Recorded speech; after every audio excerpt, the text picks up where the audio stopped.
tank. Gitu. Saya pernah baca studi kasus, saya lupa di desa mana gitu ya.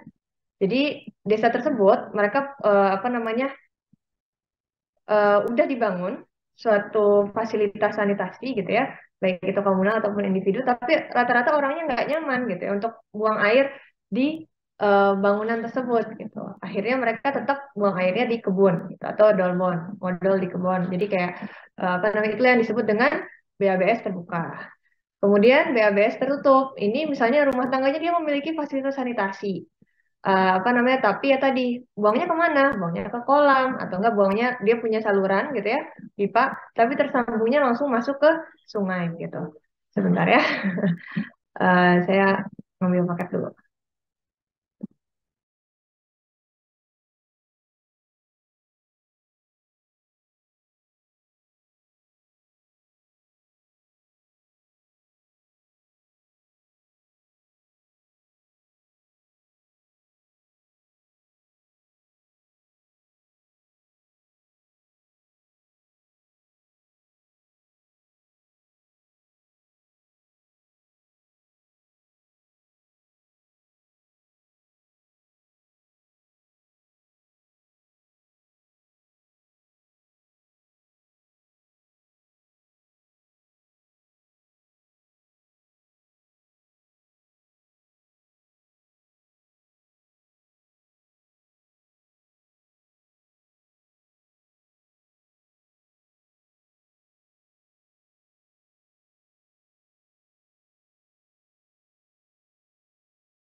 Oke, saya izin melanjutkan. Jadi kalau misalnya BABS tertutup itu dia rumahnya punya fasilitas, tapi akhirnya buangnya tetap sembarangan gitu ya, nggak ke septic tank. Karena tadi kan buang air, eh, sorry, sanitasi yang layak dan yang aman adalah sanitasi yang akhirnya apa namanya dia itu muaranya adalah ke septic tank ataupun ke spal gitu ataupun ke ipal. Tapi ini dia buangnya mana? Ke kolam, ke sungai, ke laut ataupun ke tanah lapang, ke kebun dan sebagainya. Seperti itu ya. Nah, ini ilustrasinya ya. Ini BABS yang apa namanya terbuka gitu ya. Oh, kita tahu ya tempat kalau misalnya toilet apung gitu ya di atas sungai seperti ini tentunya nggak akan ada pengolahan sama sekali gitu. Jadi yang masuk adalah ya kotoran yang masih baru gitu ya. Atau misalnya kita sebutnya raw wastewater gitu ya. Masuk ke dalam sungainya langsung. Nah, kalau misalnya BABS tertutup, saya mungkin di rumah gitu ya, yang dia dekat dengan muara sungai gitu ya. Nah, mereka itu punya fasilitas toiletnya gitu ya. Bentuknya leher angsa, iya leher angsa. Tapi mereka nggak punya septic tank gitu. Justru malah pipanya itu dialirkan langsung menuju ke sungai. Nah, ini adalah yang disebut dengan BABS tertutup. Ini yang ketiga. Sampai sana paham ya? Semoga. Ini hanya mengulang sedikit ya terkait materi di minggu kedua. Kalau misalnya ada teman-teman yang belum paham gitu ya, semoga dan kemarin pas kuis eh, jawabnya masih belum apa namanya belum sesuai konteks, ya semoga eh, saat pembahasan ini lebih jelas lagi ya. Dan yang ketiga, jelaskan apa yang dimaksud dengan combined sewer dan separated sewer. Nah, saya mau Setiavi Rizky. Boleh dijawab apa yang dimaksud dengan combined sewer dan separated sewer? Setiavi Rizky hadir? Ada Ibu. Silakan dijawab. Kalau combined sewer itu saluran tercampur, yaitu saluran air limbah yang dipergunakan untuk menyalurkan air limbah, baik itu yang berasal dari rumah tangga maupun dari limbah industri, serta air hujan dan air pemukiman. Nah, kalau separated sewer itu saluran terpilah. Nah, itu gimana caranya? Pembuangan air limbah itu dengan cara mengadakannya pemilahan antara air limbah yang berasal dari rumah tangga dengan air limbah yang berasal dari industri dan air limbah yang berasal dari daerah luapan air hujan atau pengeringan. Itu. Oke, makasih. Betul ya, jawabannya betul. Untuk combined sewer dan separated sewer seperti ini. Jadi kalau misalnya combined sewer adalah suatu saluran pembuangan yang akan mengalirkan aliran limbah di musim kering dan juga musim basah secara bersamaan. Jadi simpelnya adalah air limbah ditambah dengan air hujan. Itu atau enggak air yang dari drainase gitu. Itu akan berada di dalam satu saluran gitu ya. Nah, itu disebutnya combined sewer. Nanti di apa namanya pertemuan ini juga akan dibahas lebih jelasnya. Kemudian ada namanya separated sewer. Jadi ini adalah saluran yang mengalirkan air limbah dan air hujan itu berada di kompartemen yang berbeda. Jadi air limbah mengalir ya, air limbah aja menuju IPAL, sedangkan air drainasenya ini akan mengalir menuju ke apa namanya badan air penerima. Jadi langsung akan dialirkan ke misalnya paling dekat ya sungai, sungai, atau paling dekat laut ya ke laut, seperti itu. Kalau misalnya di combine sewer, kedua-duanya gitu ya, baik air limbah maupun air hujan, karena mereka dalam satu saluran, maka nanti ujung-ujungnya adalah ke IPAL dulu, baru mereka bisa nyampe ke badan air, seperti itu. Ya, mohon teman-teman jangan tertukar lagi, nanti sekiranya I don't know UTS gitu ya, atau mungkin UAS pertanyaan ini diberikan lagi. Semoga teman-teman udah bisa lebih memahami terkait combine dan juga separated sewer. Dan yang terakhir, ini juga yang uh, paling banyak mengecoh. Ini dijelaskan di pekan kedua itu kayaknya paling akhir dan juga gak banyak porsinya saat itu saya jelaskan gitu ya. Tapi beberapa juga ada yang menjawab betul. Yang lainnya menjawabnya kurang sesuai dengan konteks. Hanya saya mau minta Iren silahkan dijawab. Kemarin menjawab apa terkait decentralized dan juga centralized system. Untuk desentral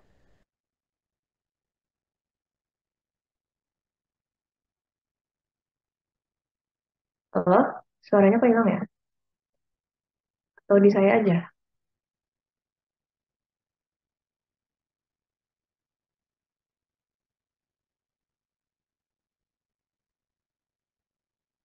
Teman-teman yang lain bisa dengar suara Iren? system. Ah, kurang ya nggak apa. Makasih Iren. Buat sama saya juga mau nanya ke Aldianto. Kemarin jawab apa Aldianto terkait nomor 4? Iya, Bu. Jadi jawaban saya itu kalau dari sebentar, Bu. Dari perbedaan dari kedua ini, dari yang satu tuh sistem pembuangan air limbah di mana air limbah dibuang serta diolah langsung di tempat tanpa melalui penyaluran terlebih Itu yang mana? dahulu. Yang Itu yang mana? perbedaan decentralized system, Ya, yang tadi disebutkan yang centralized atau yang decentralized? decentralized. Oke. Selanjutnya, yang satu lagi. Yang centralized system, sistem pengolahan air limbah dari seluruh daerah pelayanan lalu dikumpulkan melalui suatu rel pengumpul. Ya, betul. Terima kasih Aldi dan juga Iren. Ya, betul. Betul ya. Jadi untuk sistem decentralized itu sama dengan sistem offsite atau sorry, decentralized itu sistem onsite atau sistem setempat ya teman-teman. Jadi limbahnya nggak usah pergi jauh-jauh. Limbahnya di tempat pun dia bisa diolah kayak gitu, bisa diproses. Kemudian kalau centralized artinya dia terpusat ataupun offsite gitu. Jadi dia harus pergi keluar dulu ya menuju IPAL baru dia akan diolah. Ini ya. Ini disebutnya sistem terpusat atau offsite atau centralized. Penandanya apa? Dia ada riolnya. Jadi misalnya ini riol yang dari rumah gitu ya. Kemudian ada riol perkotaannya. Tuh, nanti dari riol perkotaan ini dia akan mengalir menuju IPAL, instalasi pengolahan air limbah. Jadi kalau offsite atau centralized atau terpusat, apa namanya limbahnya tuh bergerak gitu, harus pergi jauh dulu dia, baru dia bisa diolah. Nah kalau misalnya sistemnya apa ini namanya, uh, sebentar ya. Kalau misalnya sistemnya onsite atau decentralized atau setempat, sebenarnya limbahnya di sini juga, maksudnya nggak usah pergi jauh gitu ya, ada di septic tank, tidak apa-apa gitu ya, bisa diolah dengan septic tank, biofilter, anaerobic buffer reactor, dan pengolahan lainnya, nah itu bisa. Ataupun misalnya septic tanknya apa namanya udah penuh gitu ya, terus akhirnya mau dibawa ke IPAL, ya bisa juga, atau IPLT bisa juga gitu ya, dengan mobil pengangkut limbah. Tapi intinya adalah dia punya storage, ada punya tempat penyimpanan gitu ya, agar air limbahnya itu ditampung terlebih dahulu, barulah nanti kalau misalnya kompartemennya udah penuh, itu dipindahkan. Tapi kalaupun nggak pakai pemindahan nggak apa-apa, gitu. Karena beberapa apa namanya teknologi dia bisa mengolah limbahnya itu di tempatnya langsung. Seperti kayak misalnya ada bidang resapan gitu ya, tangki septik yang dilengkapi dengan bidang resapan kayak gitu. Nah, ini ya, sorry, adalah penjelasannya terkait decentralized atau on-site system. Jadi pembuangan air limbah, di mana air limbah itu dibuang serta diolah langsung di tempat di tempat terbentuknya tanpa melalui penyaluran terlebih dahulu. Bisa juga kita sebut sistem decentralized itu septic tank, gitu ya.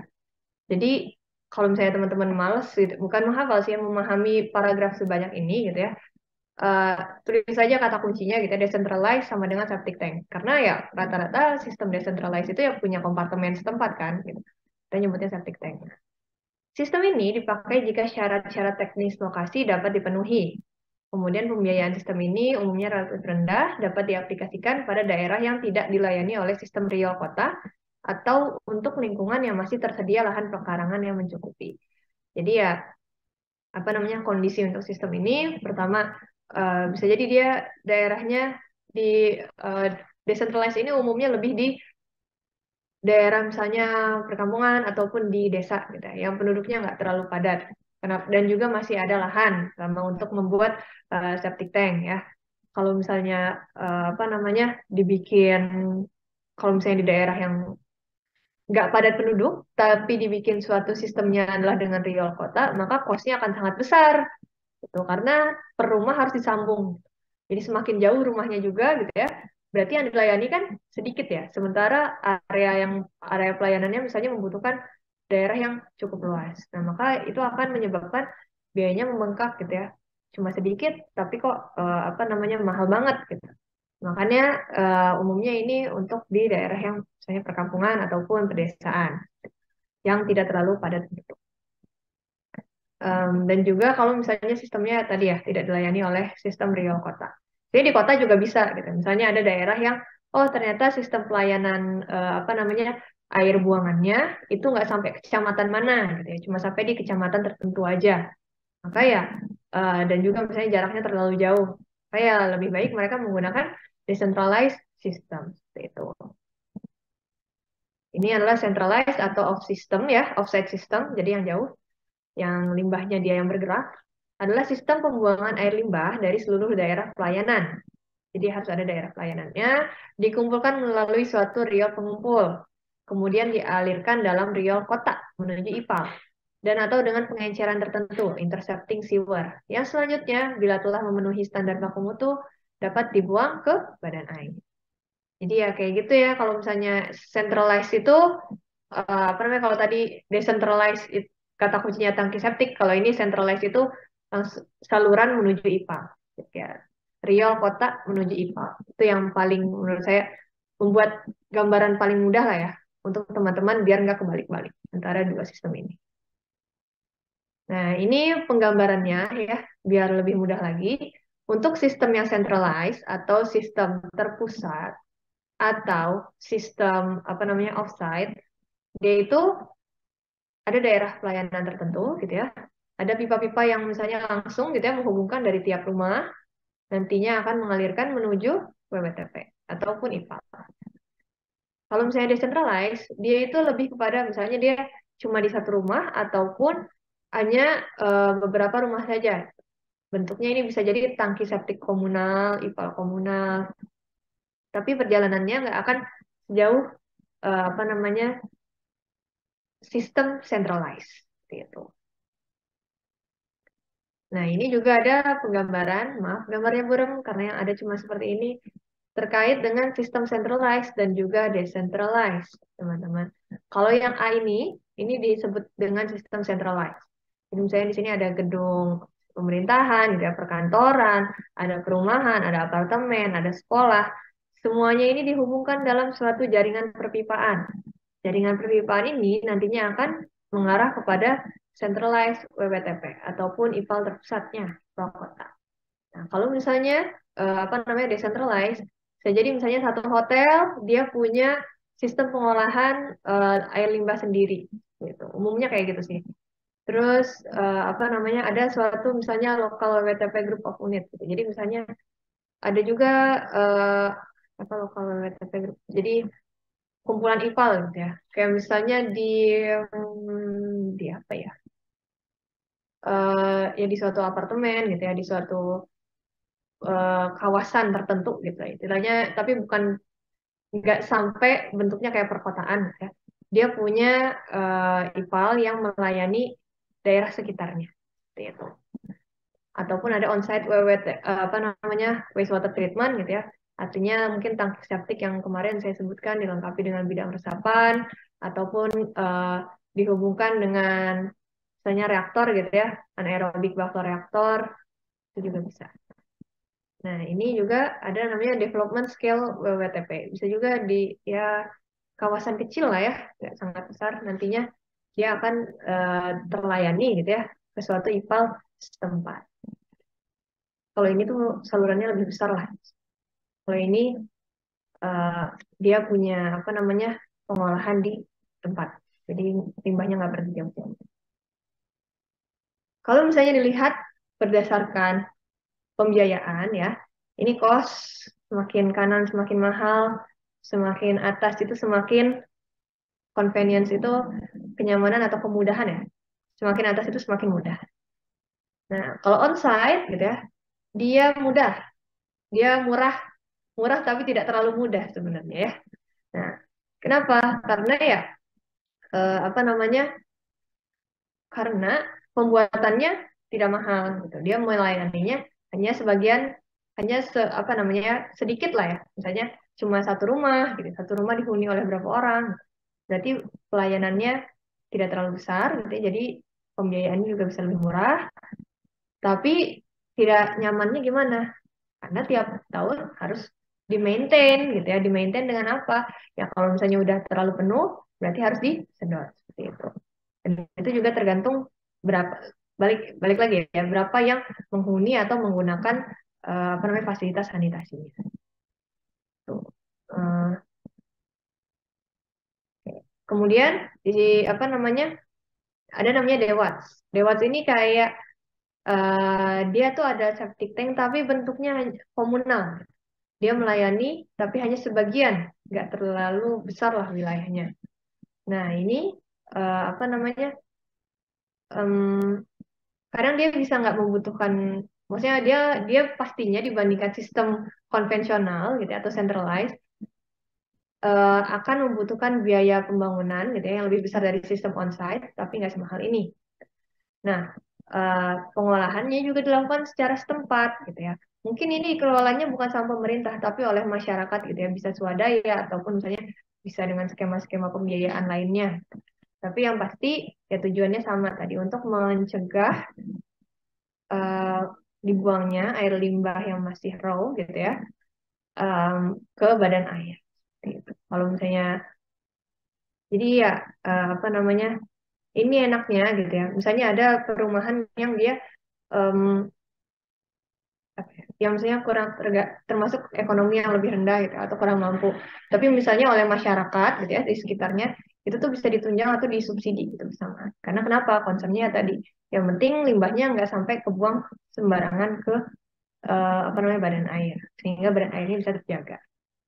Kemudian yang terakhir adalah konvensional atau centralized. Nah, tentunya ini riwuh ya sistemnya harus dengan perencanaan yang baik gitu ya. Akan membutuhkan apa namanya tenaga engineer yang apa namanya yang profesional yang bisa mendesain dengan baik. Tapi ya eh, dan juga pembangunannya pasti mahal gitu. Tapi kalau misalnya udah berjalan gitu ya, ya udah tinggal tinggal jalan aja gitu sistemnya. Karena dia udah jadi gitu. Jadi kalau misalnya ada rumah baru gitu ya, dia mau juga menyambung, ya udah tinggal disambungin gitu, nggak usah apa namanya bangun dari nol. Jadi kayak emang awal pembangunan untuk seluruh kotanya capitalnya itu besar, gitu. Tapi untuk kemudahan pemakaian di selanjutnya ini adalah yang paling mudah. Itu. Nah, ini saya sedikit review apa aja yang udah dibahas di pertemuan sebelumnya. Sedikit. Bohong deh. Banyak ya sebenarnya karena 7 jenis sanitation chain-nya ini sangat banyak gitu ya teman-teman. Em, apa namanya saya nggak tahu gitu ya apakah teman-teman masih ingat atau enggak, tapi saya harap adalah satu, dua, atau tiga chain gitu ya yang masih menempel di apa namanya di teman-teman. Nanti sisanya tinggal review sendiri. Kemudian ada skema pengolahan on-site. BW ini maksudnya black water dan juga grey water gitu ya. Seperti apa sih kan kalau misalnya pengolahannya setempat, kemarin ada 3 skema rumah ya, rumah ABC. Gimana kalau misalnya grey water dan apa namanya black waternya digabung? Gimana kalau misalnya salurannya dipisah gitu ya? Gimana kalau apa namanya sebagian digabung seperti itu? Atau kayak cuma overflow black waternya yang nantinya bergabung dengan grey water. Dan kita juga bahas tangki septik, bentuknya seperti apa gitu ya. Terus kriteria-kriteria teknisnya yang diperlukan seperti apa. Ada 2 jenis kompartemen, ada 1 kompartemen, ada 2 kompartemen. Kalau lupa, mohon direview lagi. Dan juga ada bidang resapan, kolam sanita. Kolam sanita tuh biasanya dia ditumbuhi oleh beberapa apa namanya tumbuhan yang cocok apa aja. Itu bisa kalau misalnya teman-teman lupa direview lagi ya. Saya nggak akan mungkin ngulang semuanya karena materi minggu ini sangat banyak. Tadi aja saya kaget waktu baru beres slide-nya. Wah, 96 slide. Jadi ini akan sangat panjang, teman-teman. Saya harap kita berdua kuat ya. Dan juga nanti selalu di tiap, apa namanya, mungkin di tiap bahasan saya berhenti sejenak, mempersilahkan teman-teman kalau misalnya mau bertanya, walaupun biasanya nggak ada yang mau bertanya ya, sedih. Eh, ataupun mau berdiskusi, karena ya tadi ini akan menjadi sangat panjang. Biar bisa apa namanya, dicerna sedikit. Oke. Kemarin kita bahas sanitation chain, ya. Ulang sedikit aja, ini slide-nya, maksudnya bagian sini sama persis dengan yang bagian sebelumnya. Sanitation chain ini ya, kita ngelihat gitu ya, seperti apa sih bentuk sanitasi di misalnya di perkotaan ataupun pedesaan, gitu. Kategorinya apa aja, bagaimana jaringannya gitu ya. Dan juga bagaimana rantainya.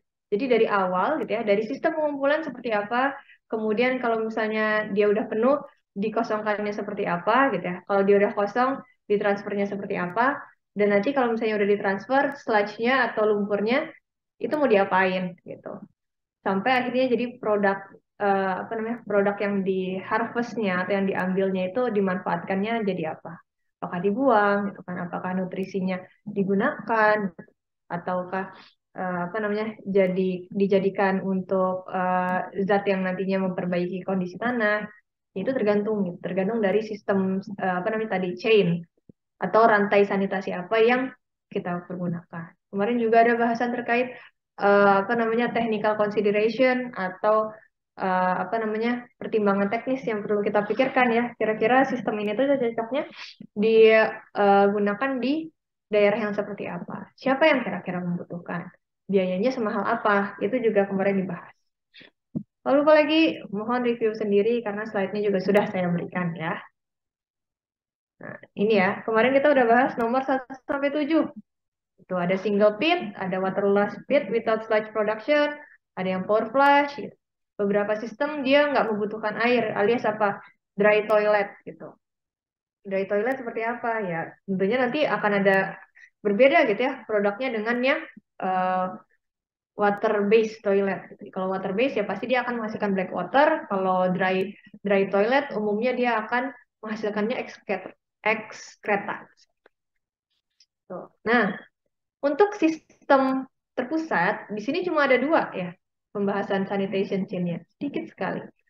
Uh, yang pertama adalah black water transport to semi-centralized treatment system, yang kedua adalah sewerage system with urine diversion. Bedanya apa? Kita akan bahas.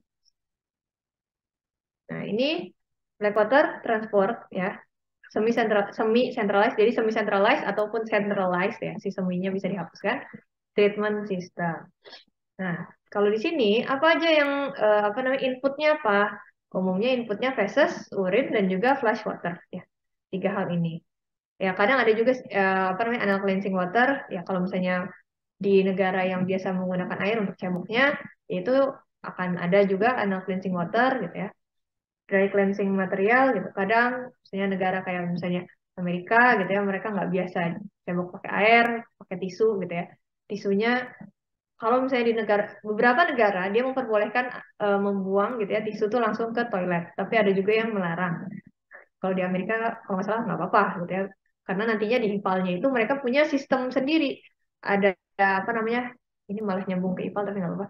Ada sistem kayak screening secara mekanis gitu ya, yang nanti akan mengambil materi-materi yang masuk ke dalam apa namanya toilet ya dan berakhir di IPAL sebelum nantinya masuk ke pengolahan.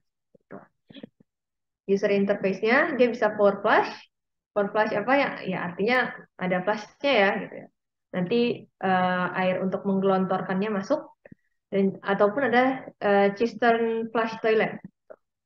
Nah, ini akan masuk ke sorry. Output produknya apa yang dihasilkan dari apa namanya sistem ini yaitu black water.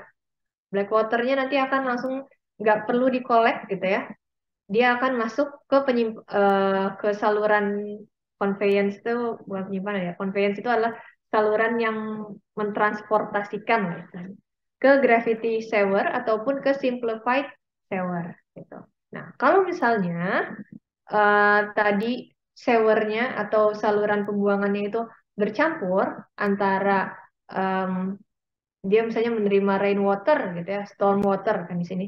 Jadi akan masuk juga ke simplified sewernya ataupun misalnya gray water alias eh, air dari misalnya kita cuci piring kah, dari kita mandi gitu ya, itu juga bisa masuk ke simplified sewernya kalau ternyata emang salurannya nanti bergabung di situ, combined sewer gitu. Nah, ataupun kalau bisa juga nggak apa-apa, toh si apa namanya yang utama kan yang dibawa dalam dalam apa ini dalam sistem ini kan ini ya air limbah yang di sini nih stormwater dia bisa gabung atau enggak. Kemudian dibawa oleh sewer ini menuju ke mana? Menuju ke pretreatment. Pilihan pretreatmentnya apa aja ini? Dan juga bisa jadi ini tambahan. Nanti kalau misalnya udah di treatment, dia akan masuk ke post treatment atau disinfection, filtration atau disinfection. Kemudian hasilnya apa? Effluent. Oh iya, ini tuh yang garis pertama ini kan yang effluent. Ini adalah air air limbahnya, istilahnya air yang di atasnya gitu ya, bukan sludge-nya. Kalau sludge-nya masuknya ke sini. Ini di bawah sini. Jadi ini effluent, hasilnya apa? Berupa effluent dan juga sludge setelah pengolahan gitu ya. Effluentnya ini tergantung kualitasnya gitu ya. Dan tergantung teknologi yang ada di IPAL-nya. Dia bisa dimanfaatkan untuk irigasi ataupun pengairan tambak ataupun pengairan apa namanya ya tanaman ataupun akhirnya dibuang ke badan air juga nggak apa-apa. Yang penting tadi baku mutunya seperti apa dan juga kualitas air pasca pengolahannya seperti apa. Tuh. Dan juga sludge-nya gitu ya bisa diaplikasi gitu ya mau itu dia jadi sebuah tanah untuk penguruk ataupun misalnya dia kalau misalnya nutrisinya cukup gitu ya sludge-nya itu bisa digunakan juga untuk proses lanjutannya bisa jadi nutrisinya dimanfaatkan. Nih, adalah bangetnya. Sistem ini dia adalah water based system. Jadi hasil utamanya black water ya, bukan ekskreta. Nantinya akan ditransportkan atau dipindahkan ya tadi ya limbahnya yang jalan, limbahnya yang pergi gitu ya, ke sebuah sistem yang tercentralized atau sistem terpusat ataupun semi terpusat. Pengolahan di sistem terpusat ataupun semi terpusat. Karakteristik yang mencirikan gitu ya sistem nomor 8 ini dibandingkan 7 sistem sebelumnya adalah dia tidak ada pengumpulan ataupun penyimpanan. Jadi ya langsung jalan aja gitu. Setiap kali dihasilkan, langsung pergi ke saluran. Nanti dari salurannya dia juga bakal ngalir menuju ke IPAL. Gitu. Pertimbangan teknis sistem ini cocok untuk daerah yang padat gitu ya, ataupun di perkotaan atau periurban alias yang dekat dengan perkotaan gitu ya, permukiman dekat dengan perkotaan yang di mana gitu ya sedikit atau tidak terdapat apa yang namanya tempat gitu ya, tanah, lahan kosong untuk apa namanya teknologi penyimpanan setempat, sebut saja septic tank gitu ya. Nah, dan ini juga nggak akan cocok untuk daerah pedesaan di mana kepadatan penduduknya itu rendah. Tadi saya udah sebutkan kan kalau misalnya kepadatan penduduknya rendah, tapi dibikin saluran-saluran yang panjang gitu kan untuk menuju IPAL yang jauhnya di mana, itu bakal sangat memakan biaya. Padahal yang menggunakan juga sedikit. Gitu. Nah, umumnya jalur saluran pembuangan ini gitu ya, dia itu watertight atau kedap air. Nah, jadi sistem ini bisa diaplikasikan di daerah yang air tanahnya itu cenderung tinggi, gitu. Alias air tanahnya itu mungkin dekat dengan permukaan air. Air tanahnya air tanah dangkal ya berarti ya disebutnya air tanah dangkal.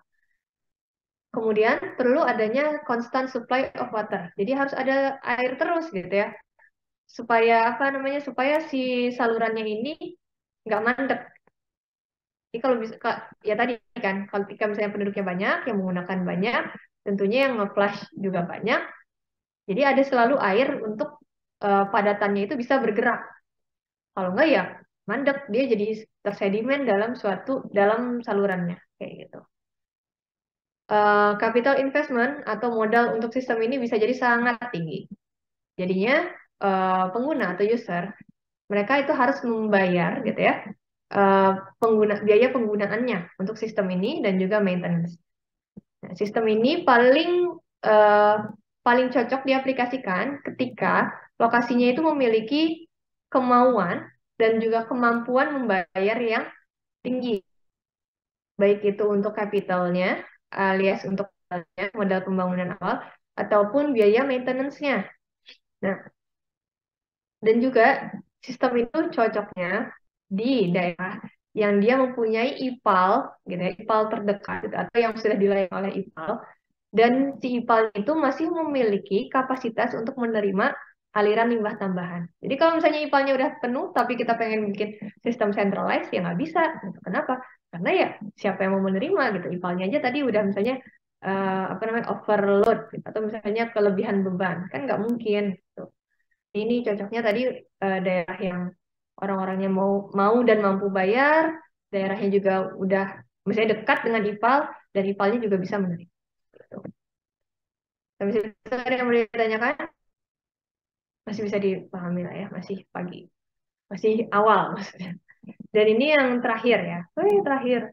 Sistem ke-9 yaitu sewerage system with urine diversion.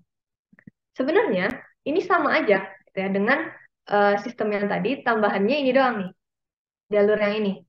Jadi urin, apa namanya urinnya dia akan masuk ke storage tank.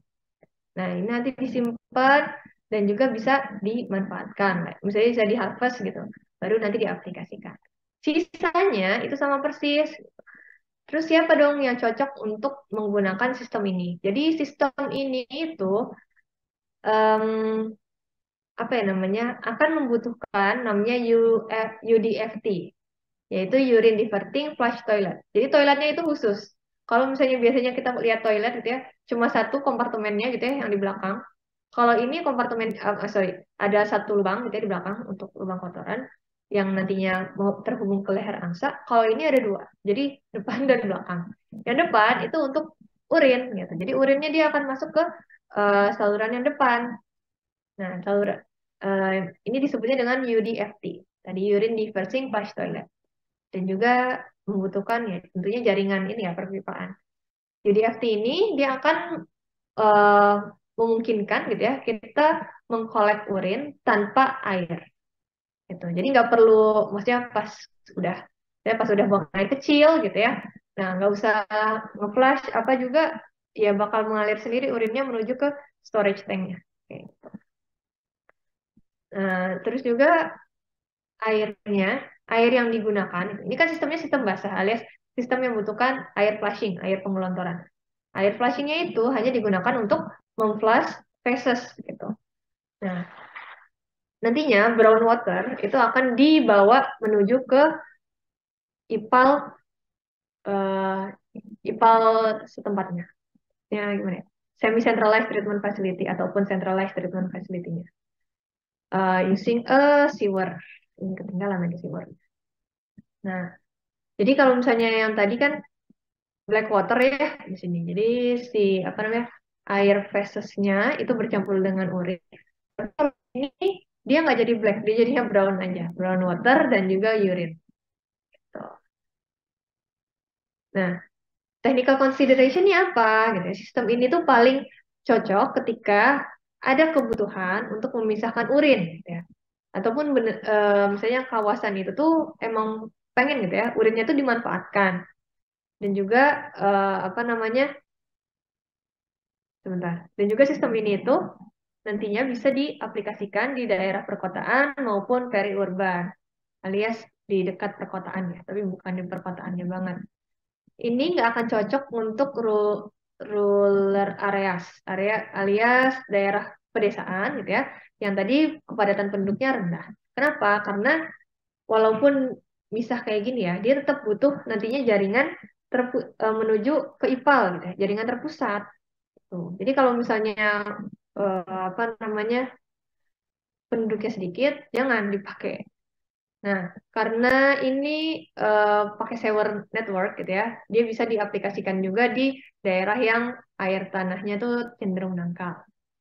Tapi yang perlu dipertimbangkan adalah UDFT ini dia bukan suatu teknologi yang bisa ditemukan dengan mudah ya, maksudnya nggak common. Eh, jadi akan membutuhkan capital cost yang lebih tinggi dibandingkan dengan toilet biasa. Sistem ini juga hampir sama, ya sama sih dengan sistem yang ke-8, yaitu akan membutuhkan user yang dia itu mau membayar ya dan juga mampu membayar untuk biaya modal dan juga maintenance-nya gitu. Dan ya balik lagi sih kalau misalnya keistimewaannya sistem 9 ini apa? Cuma kalau misalnya mereka ingin memanfaatkan urin. Kalau misalnya nggak mau banget gitu ya, nggak ada kebutuhan, ngapain pakai ini? Karena pasti dibandingkan sistem yang ke-8 ini jauh lebih mahal. Karena kita harus ngemodal untuk toiletnya tadi toilet khusus dan juga tempat storage ya, seperti itu. Tapi ya balik lagi kalau misalnya ternyata dari mengumpulkan urin gitu ya satu kecamatan dan itu bisa membuat suatu apa namanya keuntungan yang nggak didapat gitu ya dibandingkan dengan mencampur apa namanya brown water dan yellow water menjadi sebuah black water ya maka buat apa gitu ya ada sistem ini. Oke, sampai situ ada yang mau ditanyakan sebelum kita masuk offsite system?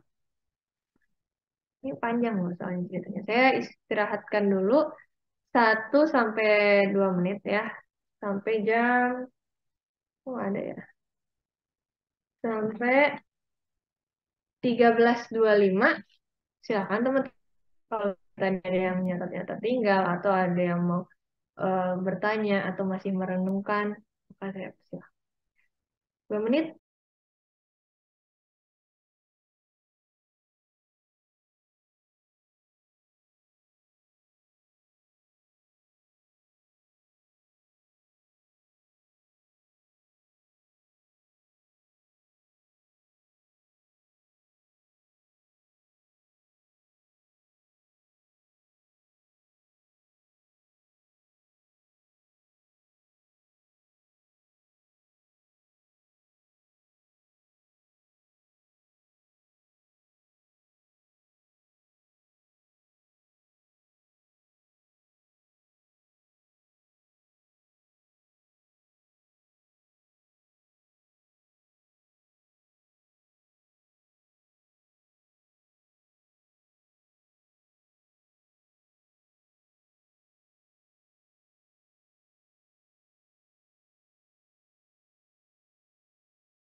Apakah ada yang mau bertanya?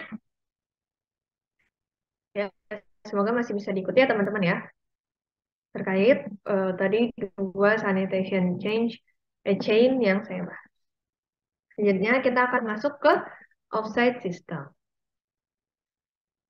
Ini ya, emang udah berkali-kali diulang-ulang terus gambar ini, tapi ya inilah yang akan memudahkan kita nantinya.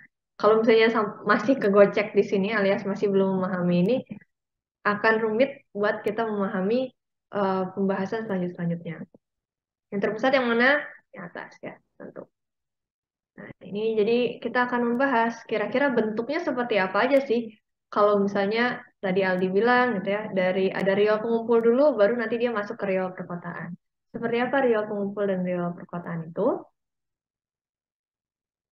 Nah, tadi kan soal apa namanya eh kuis kemarin, ada yang disebut dengan sistem tercampur atau combined sewer, combined sewer system (CSO). Ini bisa disingkat jadi CSO ya.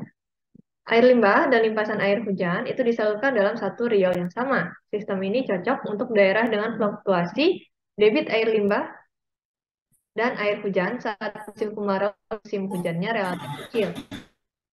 Jadi ya misalnya apa ya misalnya negara yang curah hujannya nggak terlalu drastis lah bedanya dengan saat di musim kering. Maka sistem ini akan cocok.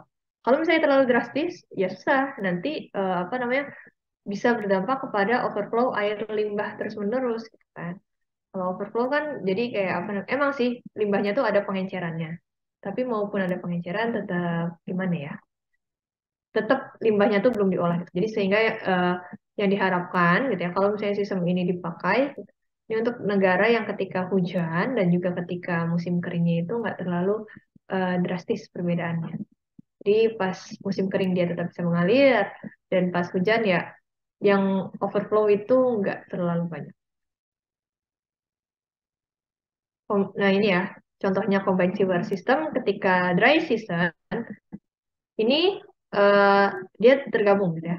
Ada sewer, ada drainase. Masuk ke suatu saluran namanya combined sewer atau CSO tadi.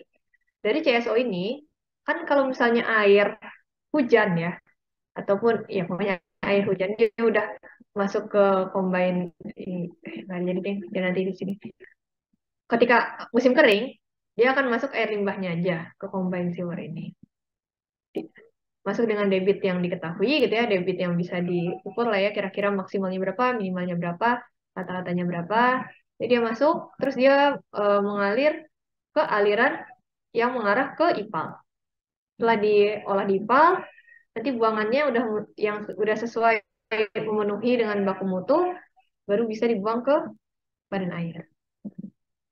Nanti di sini ada kayak dindingnya gitu, dinding overflow-nya. Kalau misalnya nggak penuh, nggak akan lewat sini gitu. Terutama di musim kering. Tapi pas musim hujan, dia akan masuk, gitu ya, air hujan, air limbah masuk, gitu kan. Orang mah tetap buang air ya, mau itu hujan mau musim kering. Dan juga air hujannya akan masuk dari atap, gitu kan.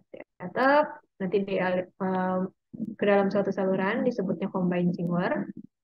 Nah, jadi kalau misalnya air hujan, walaupun awalnya mereka itu bersih ya, tapi kalau udah masuk ke combined sewer ini tentunya dia akan jadi punya polutan gitu ya. Jadi tercampur polutan-polutan yang ada di dalam air limbah.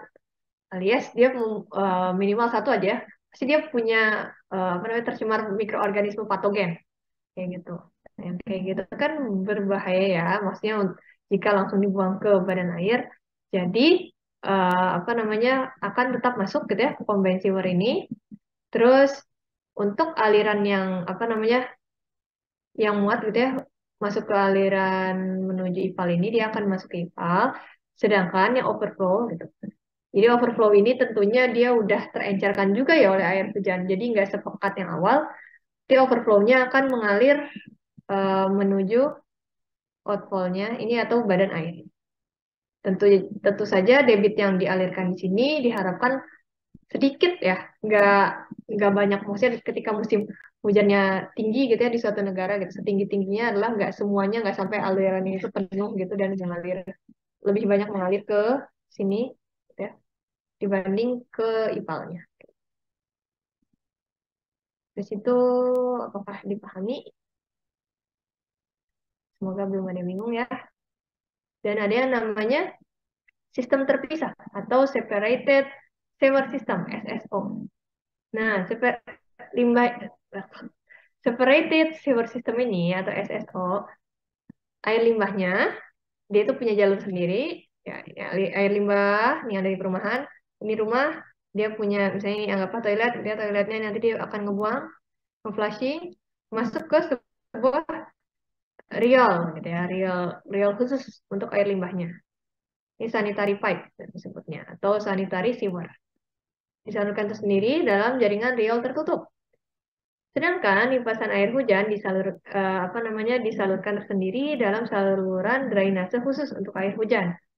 Ini sistemnya terbuka. Jadi kalau drainase yang apa-apa kayak misalnya kita lihat ya drainase bentuknya misalnya bisa kotak, kita bisa trapesium, gitu, ataupun misalnya bisa setengah lingkaran. Yang penting dia mengalirkan air hujan gitu ya, nggak ada penutupnya nggak masalah. Yang penting cukup cukup untuk menampung air dan juga dia bisa mengalirkan punya kemiringan yang pas untuk mengalirkan air hujan secepat-cepatnya ke badan air.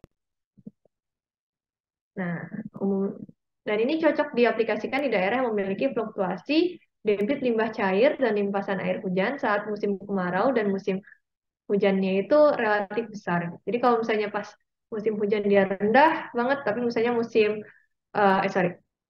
keringnya dia rendah, tapi musim hujannya banyak banget gitu ya. Dan kalau misalnya apa ya, setelah dihitung-hitung gitu, gak worth it kalau misalnya membuat suatu saluran yang begitu besar untuk menampung aliran air limbah dan juga air hujan yang disatukan, dan juga akan lebih aman gitu ya, menghindari tadi overflow yang berlebihan ke badan air ketika musim hujan, akan dibuat dua buah saluran yang berbeda. Ini ada catchment basin-nya, nanti dari sini masuk ke storm drain. Gitu. Ini bedanya ya teman-teman. Semoga dengan ditunjukkannya ilustrasi ini bisa lebih mudah dimahami. Oke. Nah ini contoh lainnya kalau misalnya kita lihat tapak atasnya gitu ya.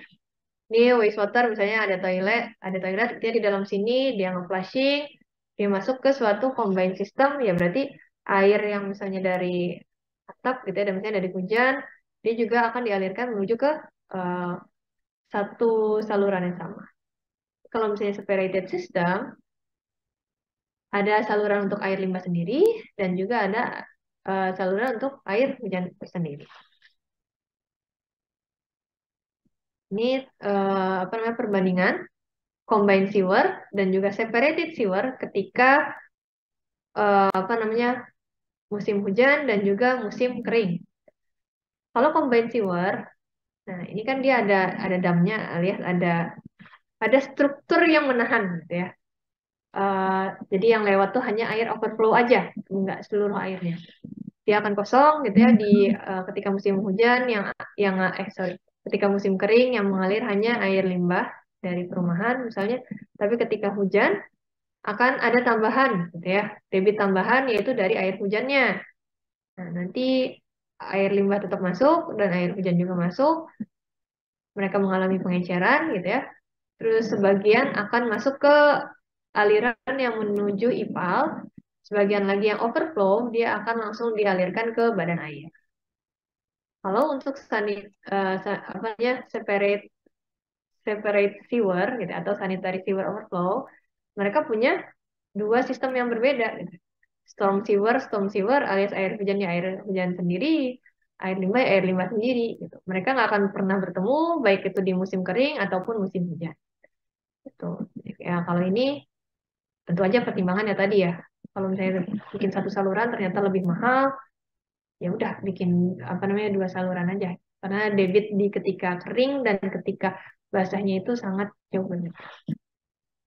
Daripada bikin satu saluran gitu ya, pas musim hujan ternyata overflow-nya masih mending ya kalau overflow-nya di sini aja. Gitu. Kalau misalnya overflow-nya sampai ke atas gitu kan, ya bencana gitu ya. Kenapa? Karena berarti kotoran yang berada dari rumah gitu ya naik juga gitu ke atas saking salurannya itu penuh oleh air hujan. Itu kan sangat tidak diharapkan ya. Karena kenapa kenapa air limbah itu disalurkan dalam aliran tertutup? Ya kemarin juga udah dibahas karena masalah kesehatan gitu ya. dan juga masalah-masalah lainnya terkait faktor penyakit. Maka dari itu ya ini perlu desain dan juga pertimbangan teknis yang cukup banyak. Apa aja kelebihan dan kekurangan dari CSO atau Combined Sewer tadi apa sih? CSO overflow gitu ya. Combined Sewer Overflow-nya. Nah, kalau misalnya kelebihannya dia mudah gitu ya. Mudahnya kenapa gitu ya? Nggak perlu misalnya udah terbangun gitu ya, yang nggak perlu orang mikirin banyak ya tadi. Kan airnya udah bakal ngalir aja sendiri, nggak perlu ada apa namanya penyedotan, nggak perlu ada kesalahan apa-apa lagi gitu. Jadi ini mudah dalam apa namanya penggunaannya. Kemudian low health risk alias apa namanya risiko terhadap kesehatannya itu rendah. Nggak ada gangguan bau gitu ya, lalat ataupun nyamuk. Sedikit apa namanya maintenance-nya ini sedikit dibandingkan dengan simplified atau solid free sewers. Nah, nanti kita bakal belajar nih solid free sewers itu apa. Grey water dan juga apa namanya storm water-nya ini bisa di manage secara bersamaan gitu ya. Alias ya nanti mereka berdua baik ya, mereka bertiga tepatnya black water, grey water dan juga aliran air hujan menuju ke tempat yang sama yaitu menuju IPAL gitu. Jadi bisa di apa namanya bisa diolah secara bersamaan. Bisa menghandle grid gitu ya ataupun grid itu berarti ya endapan yang kasar dan juga padatan lainnya. Dan juga dia bisa menghandle aliran jika jumlahnya dalam jumlah yang besar. Dan tidak ada apa namanya permasalahan berkaitan dengan membuang air limbah industri. Untuk maksudnya ini kenapa gitu ya? Karena ya tadi sih sebenarnya ada pengenceran, tapi perlu diperhatikan lagi ya pengenceran itu kan berarti kita harus belajar juga ya. Kalau misalnya CSO gitu ya, kalau kita apa namanya ngedesain CSO, nanti kan teman-teman juga lagi belajar sistem drainase ya. Sistem drainase kan teman-teman memperhitungkan gimana sih cara kita mendesain suatu saluran berdasarkan curah hujannya. Nah, kalau misalnya CSO, berarti kalian nggak cuma mempertimbangkan timbulan limbah dari perumahan. Kalau dari perumahan kan dihitungnya per kepala ya, alias per orangnya itu kita punya misalnya timbulan per kapita gitu ya. Seorang tuh sehari sekitar misalnya berapa liter limbah. Nah, bukan cuma itu gitu ya. Misalnya dalam satu kecamatan, oh ada sekian ribu penduduk gitu ya. Kira-kira sekian ribu liter limbah yang dibuang. Nggak cuma itu, tapi kalian juga bakal menghitung berapa debit yang akan diperoleh dari air hujan. Jadi dari dua matkul tuh disatuin. Nah, kayak gitu ya kalau misalnya mau ngedesain CSO, Combined Sewer Overflow. Nah, kekurangannya apa? Tentunya ya tadi udah disebutkan, high capital cost gitu ya, high operation and maintenance gitu. Ya, walaupun misalnya sistemnya terbentuk, tetap aja kan harus di apa namanya di maintenance. Tetap aja harus ada yang memeriksa apakah pipa-pipanya masih dalam kondisi yang baik, apakah ada kebocoran, dan maintenance itu ya di mana-mana pasti mahal. Gitu. Apalagi kalau misalnya ternyata eh, apa ya namanya ada ketidaksesuaian atau ada ya perlunya pergantian apa namanya pipa karena udah lama ataupun udah nggak layak untuk digunakan. Pertimbangan lainnya, gitu ya, kenapa ini jadi kelemahan CSO adalah terdapat kecepatan minimum, gini ya, yang harus di apa ya namanya, yang harus terpenuhi supaya si padatannya itu dia nggak mengendap di sewernya. Jadi kalau misalnya ya tadi ya, misalnya pas kering kering banget gitu ya, akhirnya di aliran air limbahnya gitu di sewernya itu si padatannya malah numpuk gitu. Jadi kayak airnya kurang, nggak bisa mengalir. Akhirnya kan bisa jadi masalah ya. Kayak gitu. Jadi harus ada kemiringan. Dua-duanya sih sebenarnya dua-duanya SSO baik SSO ataupun CSO harus dihitung dia berapa kemiringannya ya tadi agar make sure kecepatannya itu mencukupi supaya si padatannya tetap bisa mengalir di air di salurannya.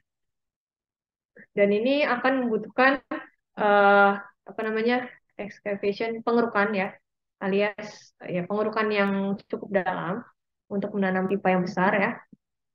Kemudian sulit dan juga costly, mahal untuk dikembangkan gitu ya. Apalagi kalau misalnya daerahnya itu masyarakatnya cepat gitu ya berkembang dan juga bertumbuh. Ini cukup sulit untuk dibangun di daerah yang padat penduduk, udah gitu mahal dan juga ya costly sih untuk di-maintain. Tadi karena tercampur recycling nutrien gitu ya, itu akan sulit dilakukan gitu ya. Nutrien ini ya berarti kan dari kotorannya ya, dari air limbahnya nih, itu sulit dilakukan karena mau di recycle tapi ditambahkan air hujan. Kan jadinya apa namanya? Malah terjadi pengenceran, malah jadi nutrisinya lebih sulit lagi kita kita apa namanya? Kita panen. Energi dan juga energi di sini maksudnya apa? Jadi kalau misalnya aliran air hujan, teman-teman, kalau debitnya tinggi banget ya, itu kan bisa juga jadi energi ya, alias pembangkit listrik tenaga air. Nah, ya kan? Karena ya dia alirannya kencang gitu ya, besar dan nggak ada kotorannya kan pasti kalau misalnya di apa namanya air hujan aja gitu. Tapi kalau di sini kan air hujannya nanti akan bergabung dengan air kotor, jadinya nggak bisa untuk di apa namanya di harvest gitu ya si energi ini tuh membutuhkan expert design gitu ya, construction dan juga maintenance. Kemudian apa namanya kebocoran ini akan jika terjadi kebocoran akan ada resiko yang cukup besar gitu ya. Tadi airnya bisa jadi air limbahnya gitu. Worst scenario adalah air hujan dan air limbah yang tercampur itu naik ke permukaan ataupun case lainnya adalah turun ke dalam tanah alias masuk ke menginfiltrasi ke dalam air tanah. Nanti air tanahnya kalau disedot dia berarti udah mengandung bakteri patogen gitu, udah mengandung misalnya E. coli ataupun bakteri-bakteri lainnya. Nah, itu tidak diharapkan. Dan ini akan sulit diidentifikasi. Karena kalau namanya infiltrasi sampai ke air tanah gitu ya, nggak akan ketahuan nih misalnya, oh ini dari daerah yang maksudnya dari ujung pipa yang sana gitu ya, di sana bocor kayak gimana, nah ini nggak bisa diketahui. Susah. Inilah kekurangannya combined sewer overflow. Sampai situ ada yang mau ditanya? Kayaknya aku kecepatan deh. Tapi emang udah biasa kecepatan dan kalian nggak protes ya udah. Lanjut dulu ya.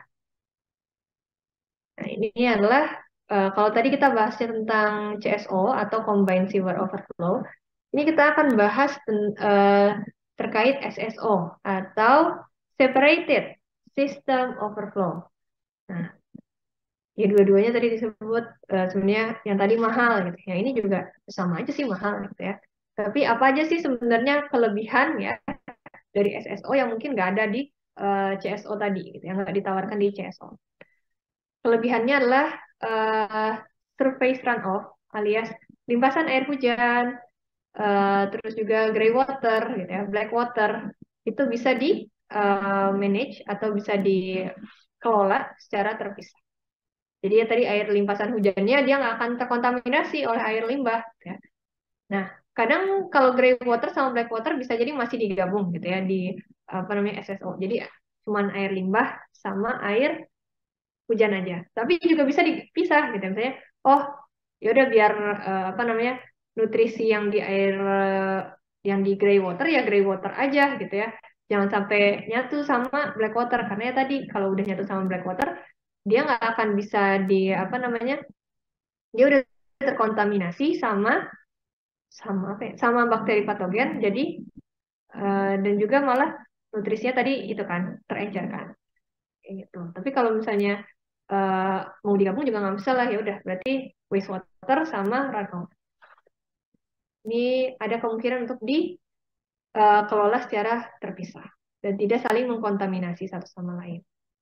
Kalau saya sih mikirnya ya tujuannya dipisah apa ya berarti ada manfaat yang ingin diambil gitu ya dari sistem yang terpisah itu. Sama kayak misalnya kita milah sampah. Milah sampah buat apa? Karena kalau milah sampah kan harga sampah yang sampah organik yang bersih itu akan punya nilai jual kembali lebih tinggi dibandingkan sampah organik yang tercampur dengan ya sampah yang tercampur. Maka dari itu ya itulah keperluannya. Jadi ya apa ya namanya, lebih enaknya kalau ada nilai barter ekonomi lainnya gitu, di balik desain tersebut. Gitu. Kemudian limited or no risk sewage overflow. Tadi kalau misalnya yang sebelumnya tentunya apa namanya, ada potensi bahwa terjadi sewage overflow atau kelimpahan air limbah ketika sedang musim hujan. Tapi di sini kalau di SSO dia free dari kemungkinan itu, alias nggak ada nggak ada risiko bahwa nantinya air limbah itu bakal kelimpahan, kelebihan, dan akhirnya harus dibuang secara langsung ke badan air. Kemudian mudah gitu ya, ini sama juga sih, minimal intervention by users, low health risk, sama no nuisance from smell, mosquitoes or flies juga sama. Terus no problems related to discharging industrial wastewater. Ini juga sama. Dan juga moderate operation cost gitu ya. Ya tentu aja karena salurannya dua ya berarti di maintain-nya sebenarnya bingung juga sih. Moderate-nya tuh karena kalau ngomongin cost tuh harus ada pembandingnya yang jelas ya. Gitu.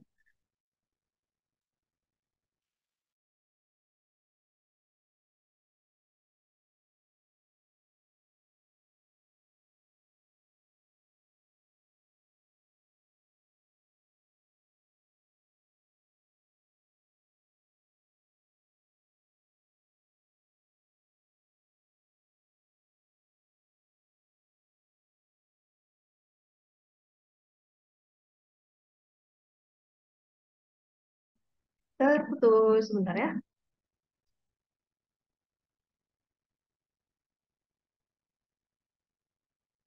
Wow.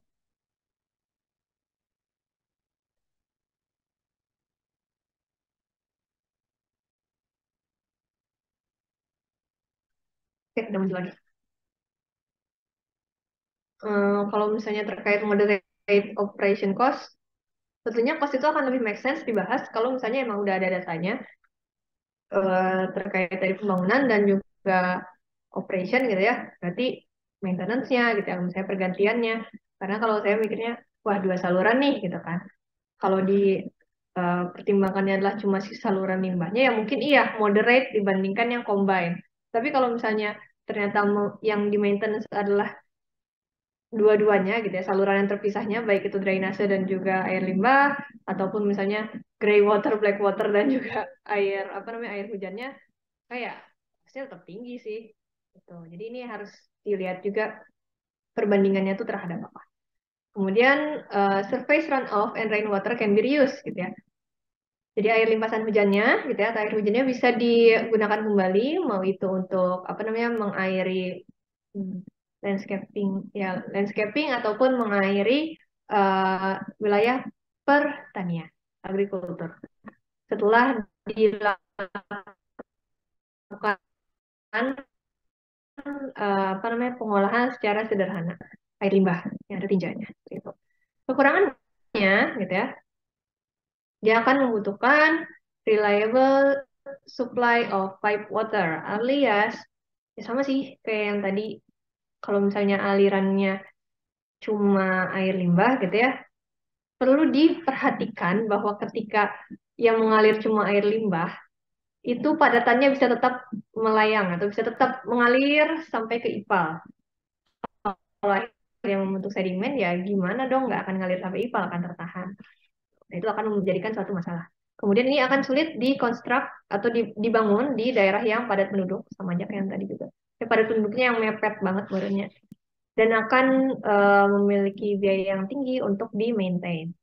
High capital cost, sama juga lebih apa namanya, bisa lebih mahal gitu ya si combined sewer system ini, karena ya berarti kita ngebangun dua, manage dua, maintain dua. Terus juga unsuitably for self-help required skill engineers and operators. Nah ini akan membutuhkan operator dan juga apa namanya, insinyur gitu ya, yang berpengalaman gitu untuk memaintainnya.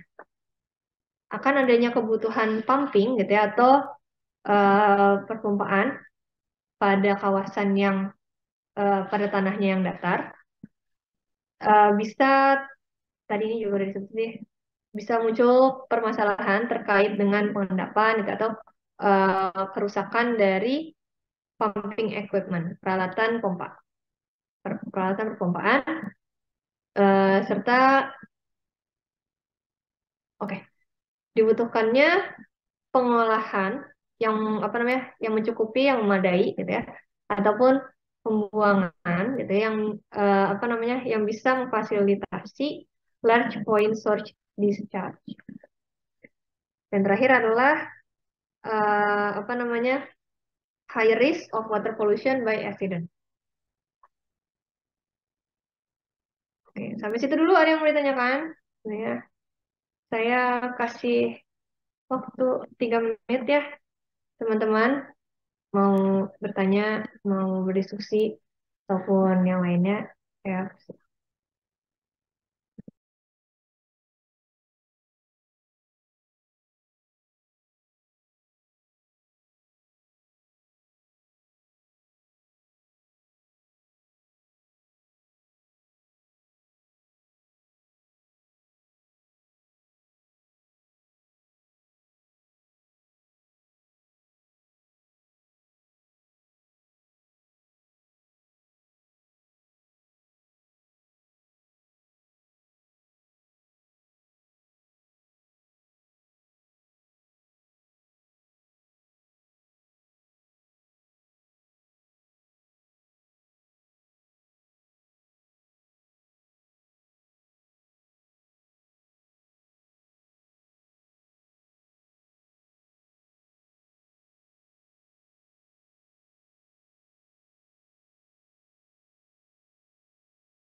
oke, saya lanjutkan lagi ya. Udah, udah. Oke, masih di mute. Em, Tadi adalah terkait sistem tercampur, gitu ya. Salah satu beberapa sistem bentuk saluran di sistem offsite, alias ada saluran yang tercampur dan juga ada saluran yang terpisah. Nah, ini adalah eh, bentuk-bentuk lain ya dari salurannya. Ada yang disebut dengan small bore sewer system. Apa itu small bore sewer system? Let's find out. Jadi untuk sistem small bore ini ada atau disebut juga sistem real ukuran kecil. Nah, SBS ya, small bore sewer. SBS. Tapi yang satu lagi nanti namanya shallow bore system. Tapi nggak bisa disingkat jadi SBS karena ini doang yang small bore yang biasanya disingkatnya jadi SBS. Adalah suatu saluran yang solid free. Gitu. Jadi ini saluran terpusat, tapi nggak ada padatannya, gitu ya. Ini adalah jaringan dari pipa-pipa yang berdiameter kecil, yang nantinya akan mentransportasikan pre-treated, gitu ya. Jadi air limbah yang belum diolah, gitu ya, dan juga aliran limbah yang dia nggak punya padatan. Seperti apa? Seperti effluent dari septic tank. Nah, ini bisa dipasang pada bukan kedalaman ya apa namanya. Maksudnya pipanya digalinya tuh nggak perlu terlalu dalam gitu ya. Jadi pipanya ditaruh di lokasi yang cukup rendah gitu ya, dekat dengan permukaan pun nggak masalah dan nggak akan membutuhkan eh, minimum wastewater flow ataupun slope. Jadi sebenarnya pipanya ya apa namanya nggak perlu terlalu miring kalau misalnya kriteria apa namanya tadi ya saluran yang sebelumnya yang konvensional itu dia harus ada slope minimal 2% kalau nggak salah. 2% atau 2 derajat ya lupa aku. Pokoknya ada minimal slope-nya gitu ya, supaya tadi menjamin adanya kecepatan self cleansing. Nah, kalau ini nggak perlu ada apa namanya slope khusus gitu ya supaya dia bisa berfungsi gitu ya. Dan juga eh, untuk biaya konstruksi atau biaya pembangunannya ini nggak akan terlalu mahal. Sistem real ukuran kecil ini atau small bore system ini dia punya beberapa istilah ya teman-teman.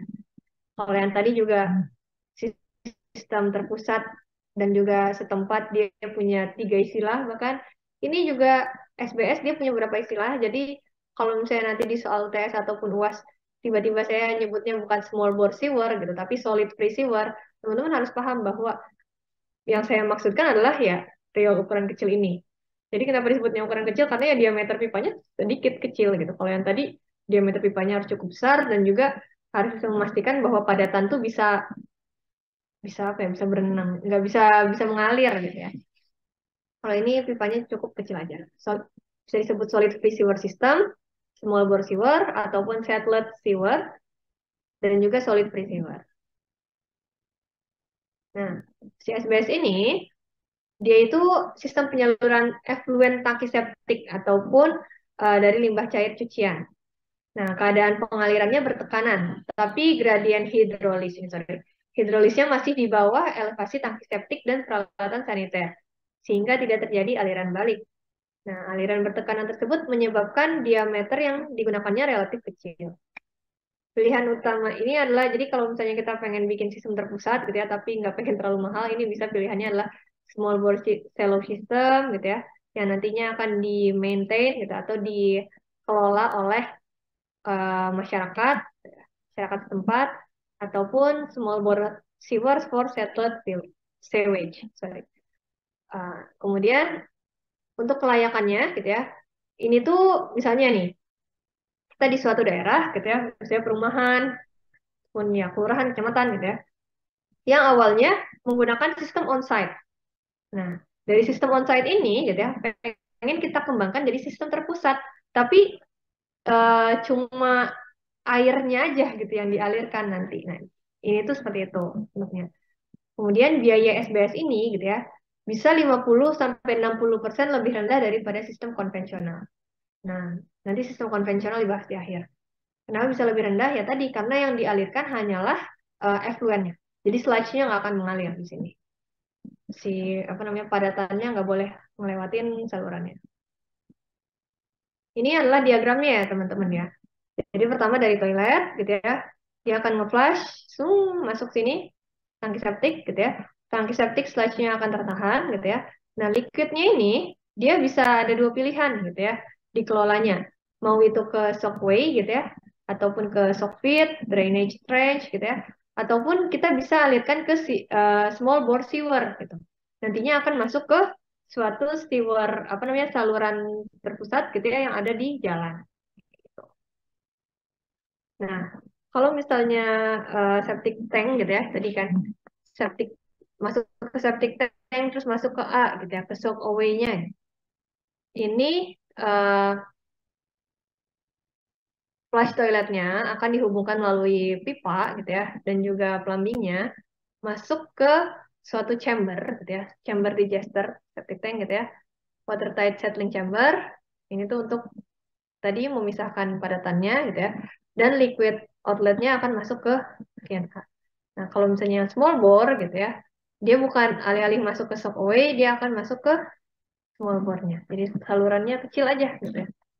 Berapa diameternya? Bahkan pakai PVC yang cuma 1 cm gitu ya, atau satu ya 10 mm kan 1 cm ya. Itu pun juga boleh. Gitu. Jadi dia bisa membutuhkan ya pipa yang nggak terlalu mahal lah. Kalau misalnya sistemnya itu yang besar gitu kan untuk limbah, maksudnya air buangan dengan padatan, tentunya nggak bisa sekecil itu, nggak bisa cuma pakai PVC karena rentan pecah kayak gitu. Nah, ini sistem riol ukuran kecil.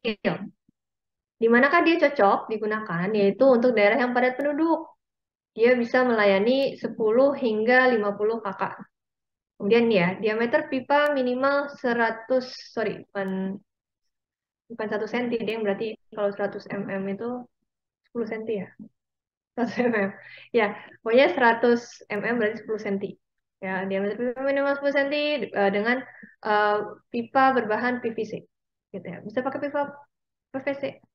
Terus pengaliran gravitasi dengan aliran terbuka.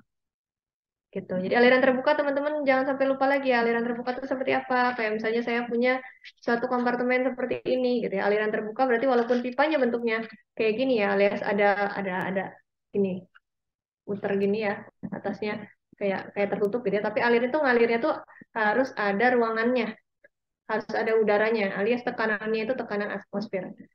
Jadi dia bisa pengalirannya aliran terbuka ataupun aliran bertekanan. Jadi full semuanya alirnya mengalir. Nah, ini keistimewaannya dia kalau kalau sistem selain SBS ini gitu ya. Baik, biasanya mereka harus selalu apa namanya? Ada permukaannya. Jadi nggak boleh sepenuhnya tertutup. Tapi kalau si SBS dia boleh alirannya bertekanan atau sepenuhnya tertutup. Kenapa? Karena ya dia apa namanya cuma membawa air, nggak ada padatannya. Jadi ketentuannya apa? Dengan ketentuan gradien hidrolis tidak melebihi elevasi permukaan yang ada di septic tank. Belum lanjut saya mau nanya ya, memastikan apakah teman-teman masih hadir atau enggak. Saya mau nanya ke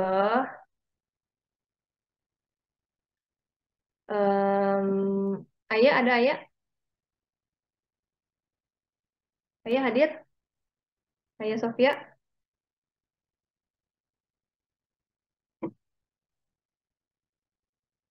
Yang menjawab. Andini hadir? Hadir, Bu. Ya. Kenapa gradien hidrolisnya nggak boleh melebihi permukaan air yang ada di septic tank? Ayo loh, kenapa? Masih ingat nggak gradien hidrolis apa? Ada teman-teman yang lain? Bisa menjawab nggak? Ini saya make sure ya, teman-teman masih on atau nggak? Atau jangan-jangan pada tidur.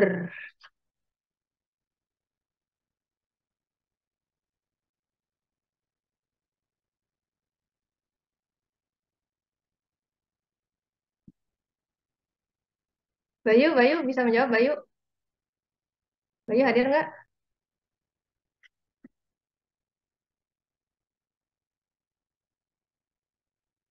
Wah, diam semua nih.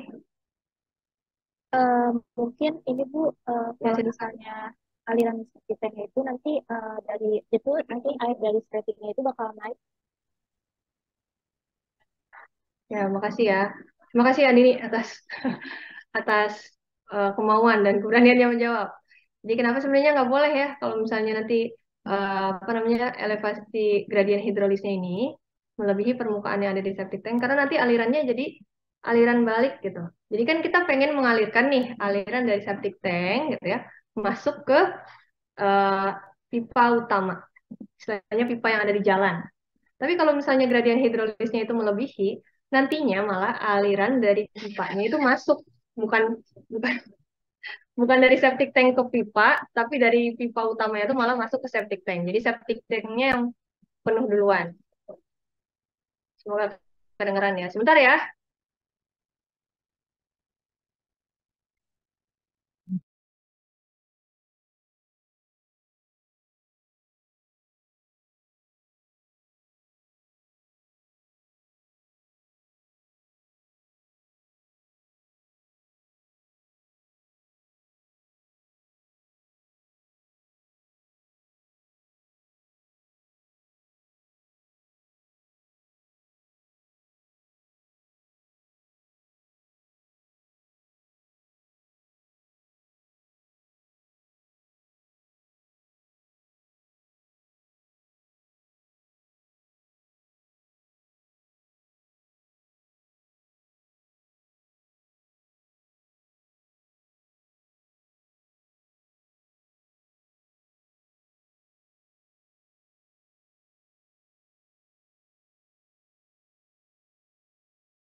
Oke, saya lanjutkan ya. Ya, saya ulangi lagi. Jadi terkait ketentuan gradien hidrolis itu tidak melebihi elevasi permukaan yang ada di septic tank. Karena tadi kalau misalnya apa namanya, tujuan kita kan mengalirkan air yang ada di bagian atas septic tank itu menuju ke pipa ya, pipa utama. Kalau misalnya ternyata gradien hidrolisnya lebih tinggi gitu ya dibanding elevasi permukaan yang ada di septic tank, nanti malah jadi aliran balik gitu. Malah jadi dari pipanya masuk ke septic tank. Dan itu sesuatu yang tidak kita harapkan.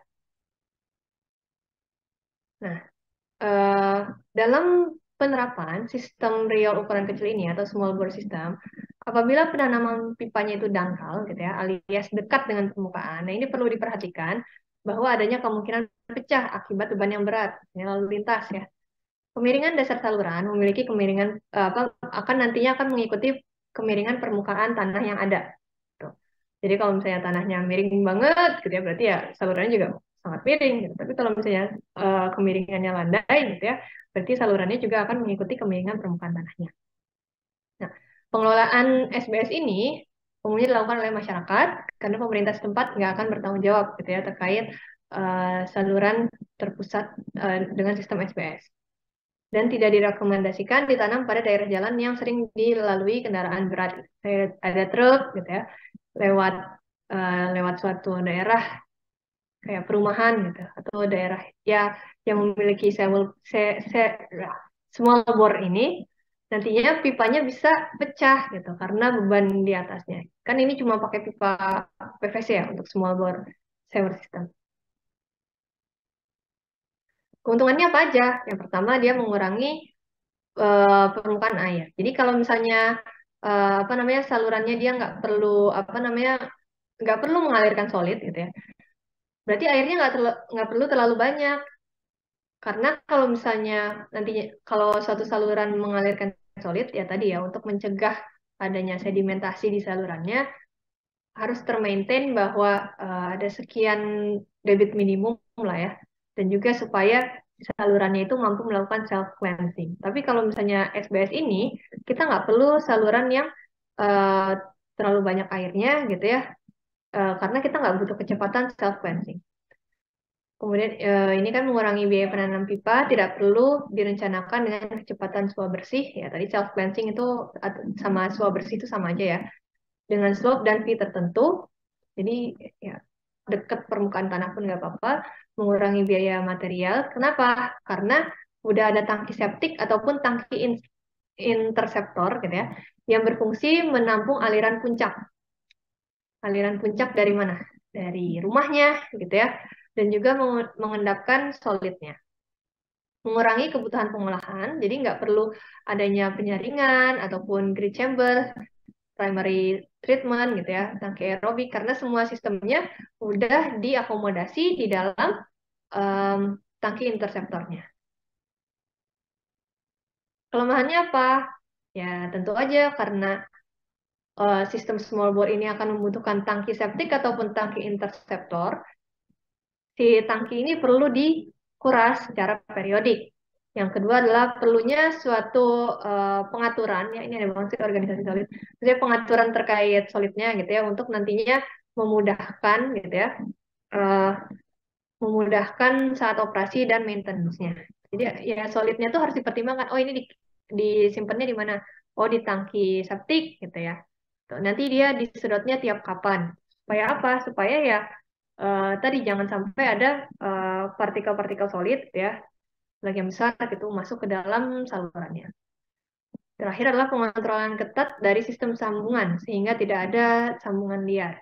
Ya walaupun misalnya tadi ya ini termasuk yang low cost karena kita cuma mengalirkan efluen dari tangki septik, tapi tetap aja gitu ya. Kalau misalnya ada yang sembarangan gitu kan bikin sambungan, ya bisa berpotensi mencemari gitu kan, dan juga ya merugikan ya. Eh, kita nggak tahu nih kalau misalnya yang masangnya sambungan asal-asalan malah jadinya bocor untuk keseluruhan sistem. Karena itu sesuatu yang tidak diharapkan. Ya, komponen SBS ada 6 macam, 6 hal. Yang pertama adalah sambungan dari rumah menuju ke tangki septiknya ataupun tangki interseptor. Terus dari apa namanya, kemudian dia akan menyambung ke small bore sewernya. Gitu.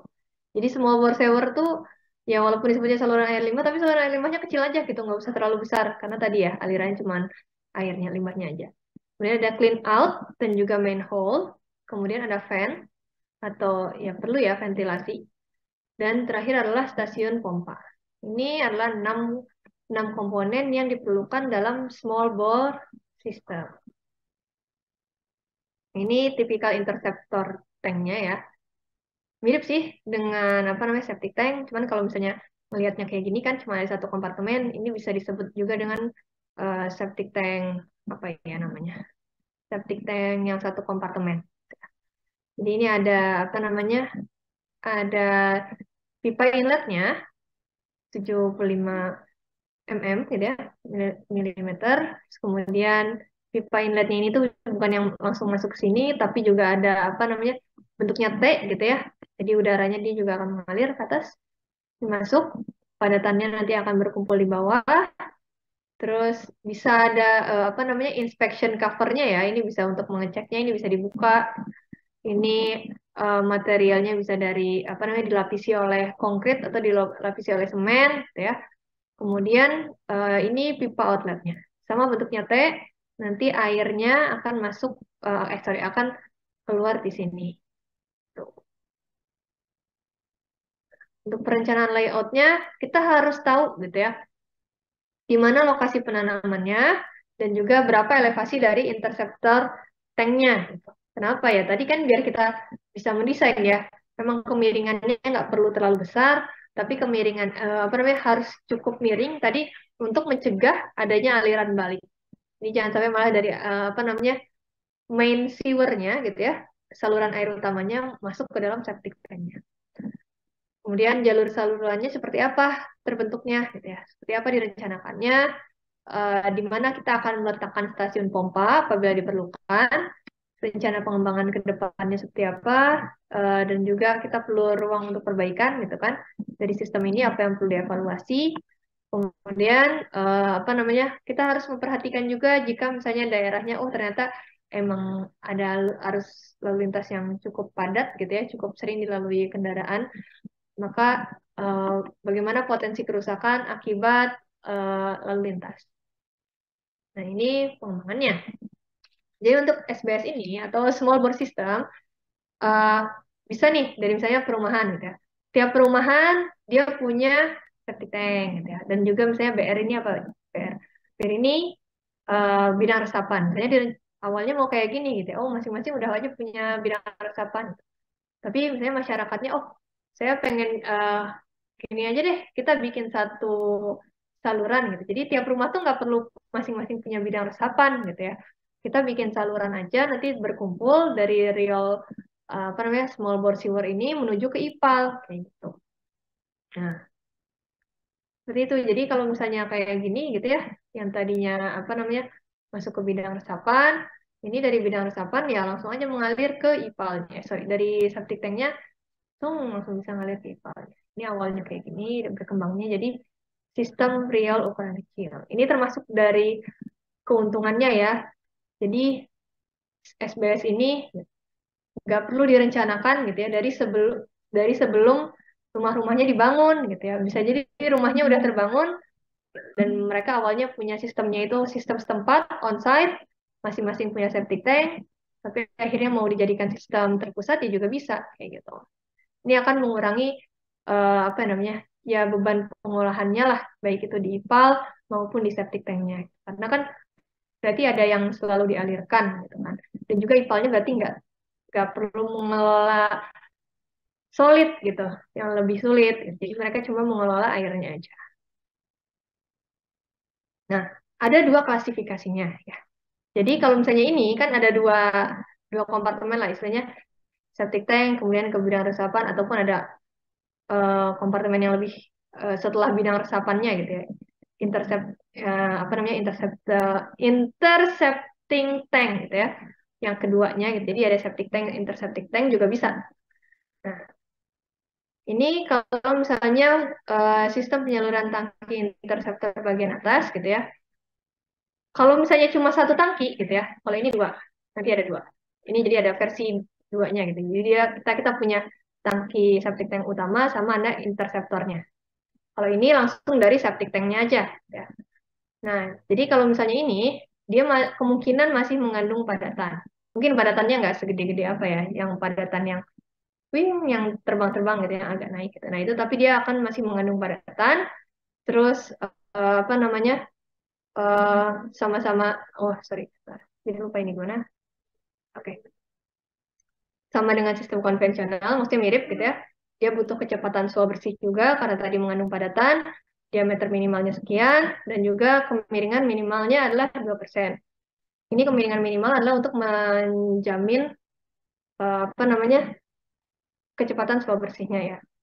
Nah, kalau misalnya ini gitu ya, ini bagian bawah atau lower tank conveying systemnya, ini nggak ada padatannya lagi gitu. Jadi dia bisa langsung masuk ke real ukuran kecilnya dan menuju IPAL skala besar atau skala kecilnya. Ini jadi ada dua klasifikasi.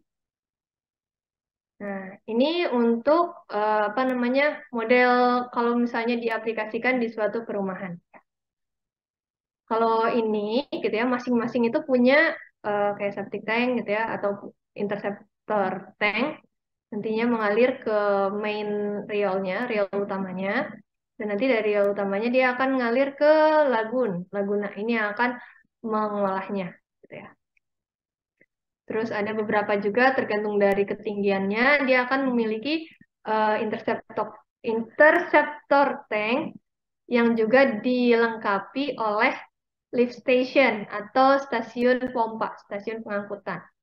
Jadi kalau misalnya lebih rendah dia elevasinya dibandingkan dengan tempat pengolahannya, maka akan butuh pompa. Nah, ini apa namanya? Kalau misalnya bentuknya mau apa yang namanya? Kalau misalnya ada septic tank komunal, gitu. Jadi dari tiap rumah gitu, anggaplah titik-titik ini adalah rumah gitu ya.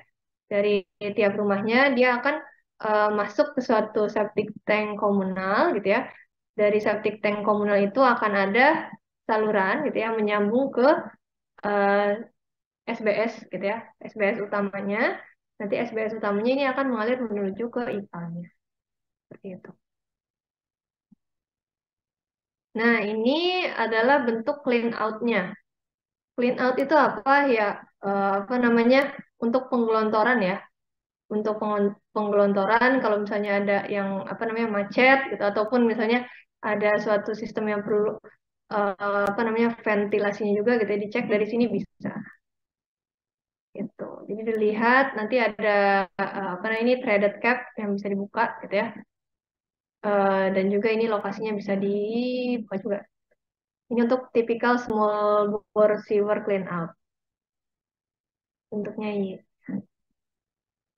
Nah, ini stasiun pompanya, sambungan pompa untuk pelayanan individual. Jadi nanti airnya dari apa namanya, dari dari berbagai ini kan saya saluran ya, dari berbagai perumahan bisa gitu ya, nggak cuma dari satu rumah masuk ke suatu stasiun pompa. Ini bisa dibuka ya, bagian sininya bisa dilihat. Nah, nanti terisi dan di sini ada pompa yang akan menaikkan gitu ya, mendorong si airnya ini ke elevasi yang lebih tinggi. Tuh. Ataupun ada juga namanya stasiun pompa dengan drop inlet. Jadi bentuk apa namanya inletnya ini kayak gini, gitu ya. Ada pembuangan udaranya juga di sini. Terus nanti dari sini dia akan sana. Ini lihat apa namanya kebutuhan valve-nya kira-kira apa aja. Ada gate valve, ada non-return valve, terus juga ada hose connector, hose connector with gate. Ini teman-teman apa namanya ya bisa belajar sendiri lebih dalam ya terkait nanti aksesoris bukan aksesoris ya kelengkapan apa aja yang dibutuhkan dalam misalnya small bore sewer. Siapa tahu di tugas besarnya teman-teman memutuskan untuk ya udah kita mau pakai teknologinya adalah atau sistemnya adalah small bore sewer. Maka perlu teman-teman perhatikan juga apa namanya ke apa namanya kelengkapannya seperti apa. Tuh. Siapa tahu oh ternyata daerah yang mm, apa namanya seluruh daerahnya itu cukup landai dan juga menuju satu elevasi yang cukup rendah, tapi ternyata ipalnya di lokasinya itu di tempat yang agak lebih tinggi gitu ya dibanding saluran pengumpulnya. Maka ya teman-teman perlu ada tambahan pipa kan ya di situ. Jangan lupa tubes. Nanti kayaknya minggu ini saya umumkan tubes ya, tapi mungkin nggak di pertemuan ini karena saya ngejar materi. Nanti saya kasih aja slide tubesnya, saya upload di apa namanya lupa di Classroom. Silahkan dicek kalau misalnya nanti udah diupload teman-teman mau komen atau apa ya, ya di situ aja. Itu sih. Tapi protes terkait pembagian kelompok saya nggak terima ya. Terimalah kelompok kalian apa adanya nanti ya. Ini top view-nya ya. Kalau misalnya apa namanya biasanya apa ini? Biasanya small bore sewer juga bisa dilengkapi dengan grease trap. Jadi grease trap ini untuk apa? Ya seperti namanya gitu ya, perangkap untuk minyak gitu ya. Air-air yang masih mengandung, karena kan kalau misalnya air buangan apa ya, ya termasuk di dalamnya tinja manusia, dia pasti memiliki minyak kan ya, lemak tadi, yang apa namanya, lupa aku, yang terkandung dari makanan yang mereka konsumsi. Nah, ini bisa dilengkapi dengan grease trap untuk mengurangi kandungan lemak ataupun minyaknya. Ini tampilan dari atasnya dan ini side view-nya. Jadi dari samping itu ada inlet baffle-nya dan juga ini adalah outlet-nya.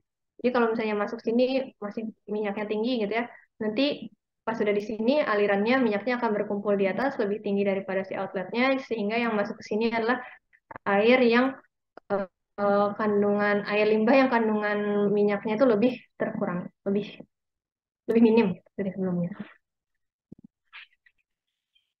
Ini masuk perhitungan ya, dari kemarin udah teori, tapi pada akhirnya namanya perencanaan pasti kalian akan masuk ke perkiraan apa maksudnya perhitungan-perhitungan gitu ya. Ini adalah perkiraan debit puncak untuk SBS, Small Bore System, di mana padatannya dia udah diendapkan di tangki interseptor. Nah, untuk faktor debit puncak gitu ya, kalau di USA umumnya digunakannya adalah 1,2 sampai 1,3, tapi ya karena kita di Indonesia gitu ya kebanyakan orang Indonesia tadi menggunakan sistem toilet yang pastinya akan include dengan eh, air yang untuk ceboknya gitu. Jadi tentunya debitnya lebih tinggi sedikit gitu ya. Lebih amannya kalau misalnya kita pakai faktor debit puncaknya 1,5.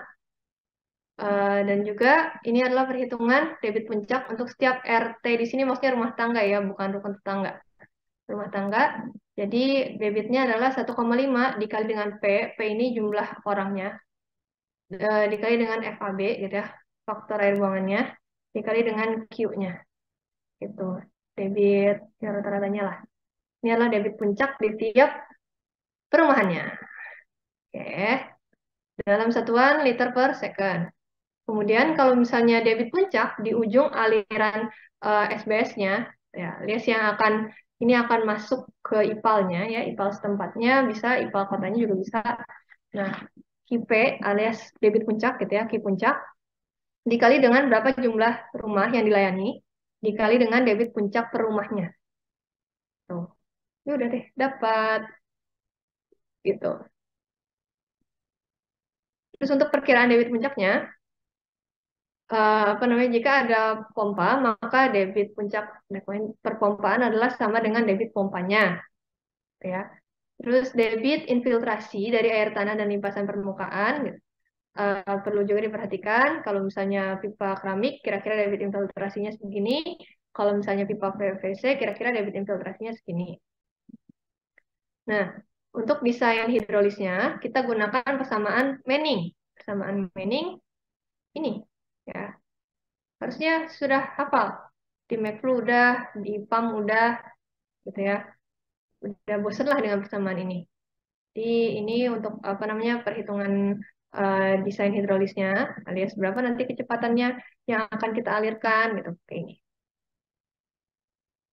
Nah, ini juga ya untuk apa namanya HGL dan EGL-nya. Umumnya kalau misalnya pipanya tidak bertekanan, alias ya ada permukaannya di atas ini, EGL-nya itu akan mengikuti apa namanya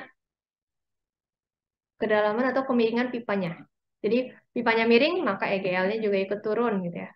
Sesuai dengan apa namanya EGL dan HGL-nya, sorry, HGL-nya akan ikut gitu ya. Akan ikut berapa ketinggian si alirannya. Tapi kalau misalnya pipanya bertekanan, pasti HGL-nya tuh lebih tinggi daripada apa namanya pipanya. Jadi kalau misalnya pipanya bertekanan gitu ya, walaupun misalnya pipanya lurus gitu ya, ini HGL-nya tuh akan lebih tinggi dari pipanya dan akan turun secara pelan-pelan gitu ya. Tergantung dari yang kekasaran pipanya dan faktor-faktor lainnya tentu saja ya. Jadi ada kehilangan energinya. Ini miringnya tuh karena ada kehilangan energi akibat kekasaran pipa. Kalau ini ya kurang lebih HGL-nya akan sama dengan si tinggi permukaannya, permukaan airnya. Kalau nggak ngerti, kalau lupa gitu ya, berarti teman-teman harus review lagi bagian ini, teman-teman. Coba tahu nanti saya mintanya soalnya gambar lah gitu ya, EGL dan HGL gitu ya, untuk suatu apa namanya eh, untuk perencanaan gitu ya, pipa dari mana gitu ya, perumahan mana sampai IPAL mana. Ya kan berarti harus tetap menghitung ya, harus tetap bisa menjawabnya. Jadi di review lagi teman-teman. Karena saya ingat waktu IPAM tuh dikasih soal apa namanya EGL, HGL dan sedikit banget yang bisa jawab. Ya, jadi apa namanya saya kasih tahu sekarang kalau lupa belajar lagi. Nggak ada cara lain selain belajar lagi dibaca lagi.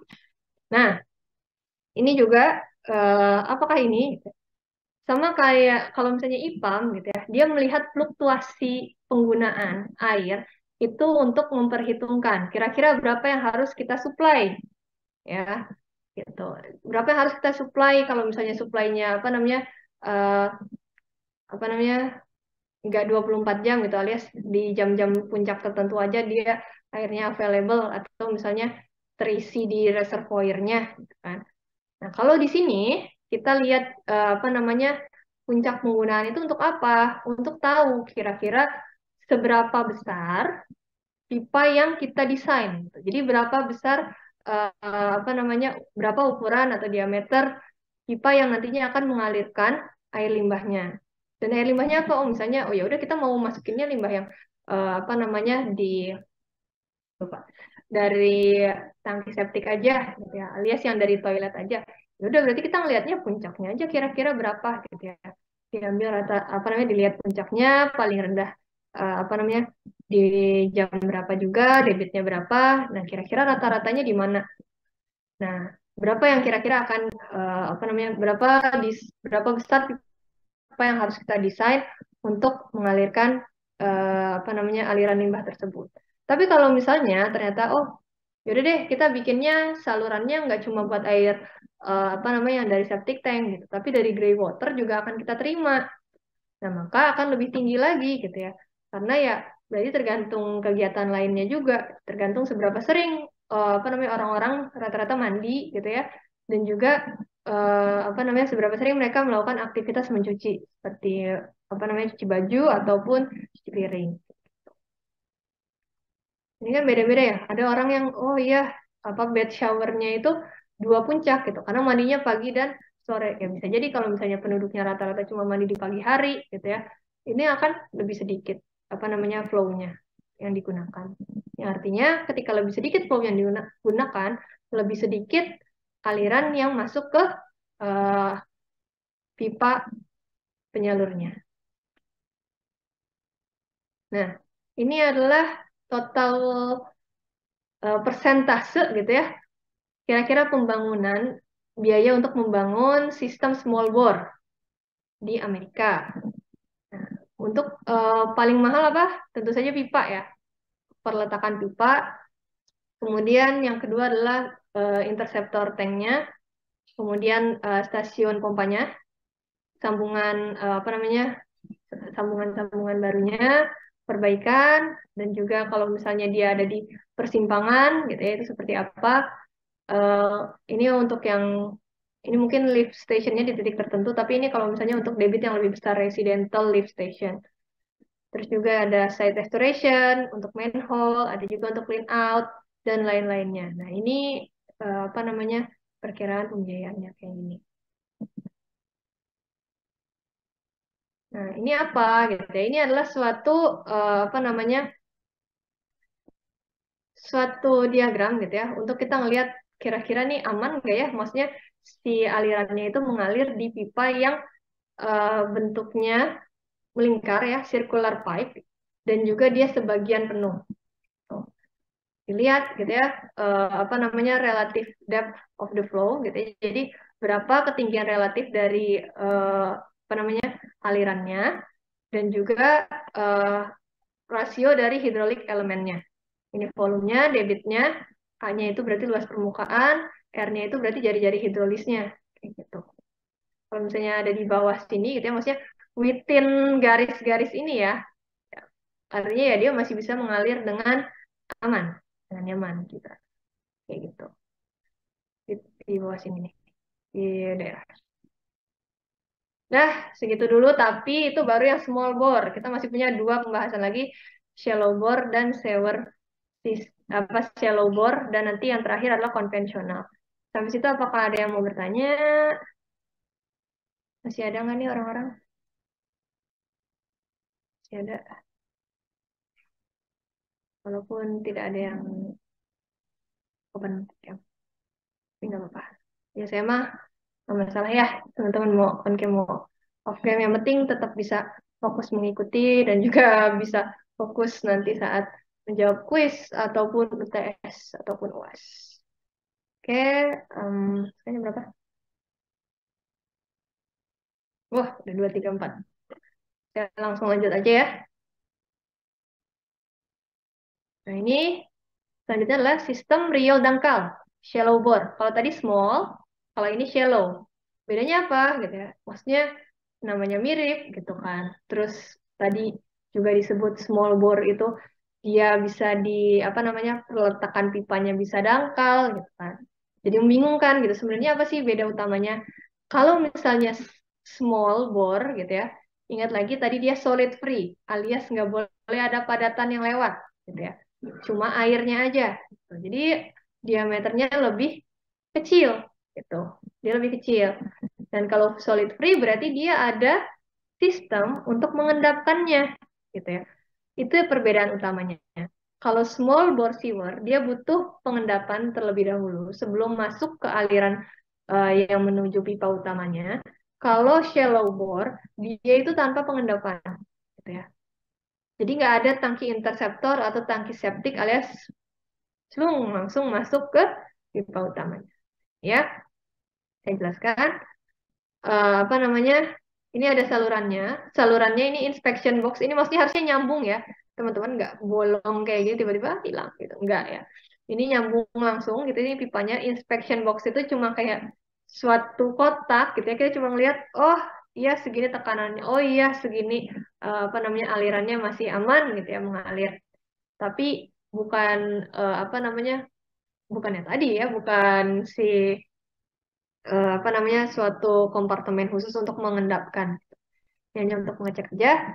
Jadi kita punya toilet, di sini ada salurannya yang bisa dilengkapi dengan inspection box gitu ya. Kemudian nanti akan ada junction box gitu. Junction box ini apa? Ini yang menyatukan gitu ya saluran dari misalnya rumah kita ke dari rumah kita dan juga rumah tetangga gitu ya menuju ke saluran utamanya kayak gitu. Ini ada junction box. Junction tuh berarti kan apa namanya daerah persimpangannya ya. Jadi kayak misalnya banyak pipa yang menyatu di situ ya di situ. Junction boxnya. Terus nanti akhirnya dia mengalir mengalir mengalir sampai ke ipalnya. Seperti itu. Layakan sistemnya. Sistem ini cocok untuk di daerah kepadatan penduduknya tinggi. Rumahnya berpendapatan rendah dan tidak terdapat lahan untuk membuat lubang sanitasi tempat ataupun tangki interseptor ataupun tangki septik ya. Nah, debit aliran dalam riol ini berfluktuasi gitu ya. Yaitu pada saat debit maksimum dan juga debit minimum. Saat debit minimum itu terdapat endapan pada riol gitu ya. Jika water depth-nya atau kedalaman dari si airnya itu lebih rendah daripada kedalaman renangnya atau floating depth gitu ya. Jadi bisa apa namanya? Bisa jadi si padatannya tuh berhenti gitu di situ. Pada saat debit maksimum akan terjadi penggelontoran tinja gitu ya. Jadi tadinya tinja-tinja yang nggak bisa mengalir gitu ya, itu akan digelontorkan dan juga nantinya akan ada proses gitu ya. Jadi mengendap eh, gimana ya? Jadi misalnya anggaplah ada sebuah pipa ya gitu ya. Jadi awalnya dia misalnya ini mengalir gitu ya. Apa namanya mengalir tapi debitnya kurang dia akan mengendap dulu terus datang lagi yang baru dia akan gerak lagi terus mengendap lagi terus akan datang lagi yang baru mengendap apa namanya jalan lagi mengendap lagi jadi gitu terus gitu ya set set set set gitu jadi emang ada padatannya tapi padatannya tuh nggak terus menerus mengalir gitu ada proses mengalir berhentinya kayak gitu. Nah, hal ini efisien jika berada dalam riol berdiameter kecil. Nah, ini cocok untuk negara berkembang, biasanya di mana tingkat urbanisasinya kurang dan juga kurang dana untuk kegiatan sanitasi. Secara teknis, ekonomis, dan juga pendanaannya sangat memungkinkan kelayakannya. Jadi kalau ini apa namanya mirip dengan small bore, tapi salurannya itu ya nggak ada pengendapannya aja. Nah, ini ya. Dia bisa dibangun di daerah yang tidak terencana, misalnya, oh perumahannya udah terbangun duluan nih sebelum si salurannya. Tapi akhirnya kita pengen dilayani oleh saluran ini. Jadi kita bikin salurannya itu, eh, al- jalur salurannya itu bisa bisa mencapai gitu ya, bisa bisa ya menggapai semua perumahan yang ada di situ, semua daerah, semua rumah yang dilayani di daerah. Jadi kayak ini kan, oh paling ujung di sini dia bisa masuk, ini juga bisa masuk, ini juga bisa masuk sini. Nah ini juga sama. Sampai akhirnya di jalur pipa utamanya nanti jadi orang-orang tinggal bikin sambungan aja seperti ini. Ya, bikin yang efektif jadi nggak usah kayak gimana gitu ya branchesnya. Yang penting semua rumah gitu ya. Bahkan yang paling ujung di sini pun dia bisa masuk ke sini saluran utamanya. Sedangkan kalau misalnya untuk di daerah yang terencana gitu ya, lebih mudah lagi gitu ya. Kita bisa sebelum terbangun gitu ya, udah bikin suatu aliran limbah yang apa namanya elevasinya itu bisa mengikuti daerahnya sebelum direncanakan. Jadi lebih mudah dan lebih rapih juga. Nah, ini juga model lainnya gitu ya. Kalau misalnya ini apa namanya dilengkapi dengan block savernya dan juga ada host connection-nya untuk yang ini tidak terencana, ini yang terencana ya. Tuh, ini ada intercept inspection chamber. Saya sekarang pengen nanya deh, biasa biar nggak ngantuk. Kepada Anissa Rahmawati, hadir nggak? Anissa Rahmawati, wah tidur nih. Hadir Ibu. Oh, hadir, ternyata hadir. Kira-kira apa perbedaan inspection chamber dengan manhole? Ya. Dan selain Anissa juga siap-siap. Karena kalau Anissa nggak bisa jawab, saya over ke yang lain. Apa bedanya inspection chamber sama manhole? Ini kan ada inspection chamber ya. Nanti kalian juga kenalan sama namanya manhole. Itu apa bedanya?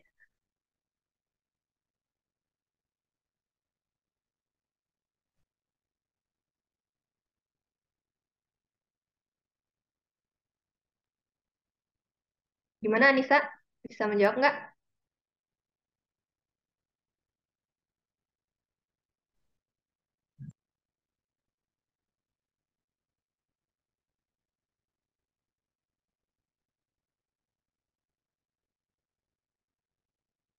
Rajib, bisa membantu Rajib? Kira-kira apa bedanya inspection chamber sama manhole?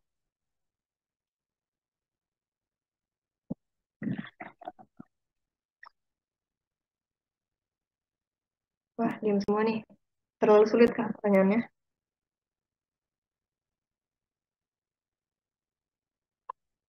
Oke, kalau belum ada yang bisa jawab, saya aja deh. Daripada kelamaan.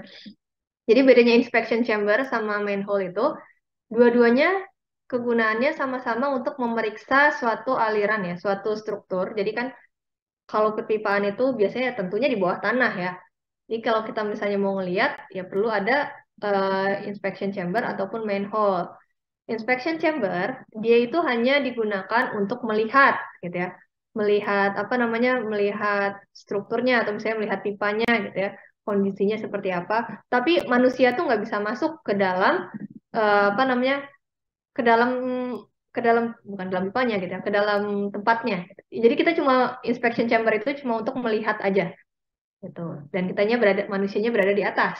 Tapi kalau misalnya untuk manhole, kalau manhole itu dia itu sebuah lubang untuk memeriksa juga, tapi dia ukurannya lebih besar. Manusia itu bisa masuk gitu, bisa cukup gitu ya untuk masuk dan mengecek langsung di situ. Bedanya itu aja sih, inspection chamber sama manhole. Ya, dicatat. Kenapa? Karena saya nggak nulis penjelasannya di sini, gitu. Jadi kalau yang nggak merhatiin, tiba-tiba saya keluarin soalnya di quiz pas atau di UTS nggak akan bisa jawab kayak gitu ya, teman-teman. Oke, next. Tadi ya daerah yang apa namanya yang tidak terencana, ini yang terencana, ini adalah ya kayak di ronsennya gitu ya, dilihatin nih kalau misalnya dari rumah yang tidak terencana tuh bentuknya seperti apa. Ini akan ada apa namanya inspection chamber gitu ya buat ngeliat dan juga junctionnya gitu ya. Di tiap junctionnya itu seperti apa. Ini nyambung sini dari rumah-rumah dan nanti baru ke saluran di jalan street viewernya. Tuh. Ini adalah grafik hubungan antara kepadatan penduduk dibandingkan dengan total biaya tahunan untuk riol kecil, riol dangkal, dan juga sanitasi setempat ya, on-site sanitation. Nah, sebentar. Saya tinggal lihat. Nah, ini ya. Konvensional konvensional sewer gitu ya, alias ya saluran yang dibandingkan dengan shallow bore dan juga small bore, dia itu jauh lebih besar ya tadi. Dia bisa apa namanya? Dia bisa terpisah antara saluran air limbah ataupun dengan drainase ataupun tergabung gitu di konvensional sewernya. Nah, kalau misalnya shallow bore, dia tuh lebih rendah gitu ya biayanya di sini. Ini. Dan untuk apa namanya, dia cocok untuk tadi populasi density-nya sekitar apa namanya ya kurang lebih 100 orang per hektare gitu ya. Nah, kalau misalnya on-site gitu ya, dia biayanya bisa lebih rendah lagi dan untuk orang yang kalau misalnya penduduknya lebih banyak lagi gitu ya, kan lebih cocok ya onsite di sini. Ini batas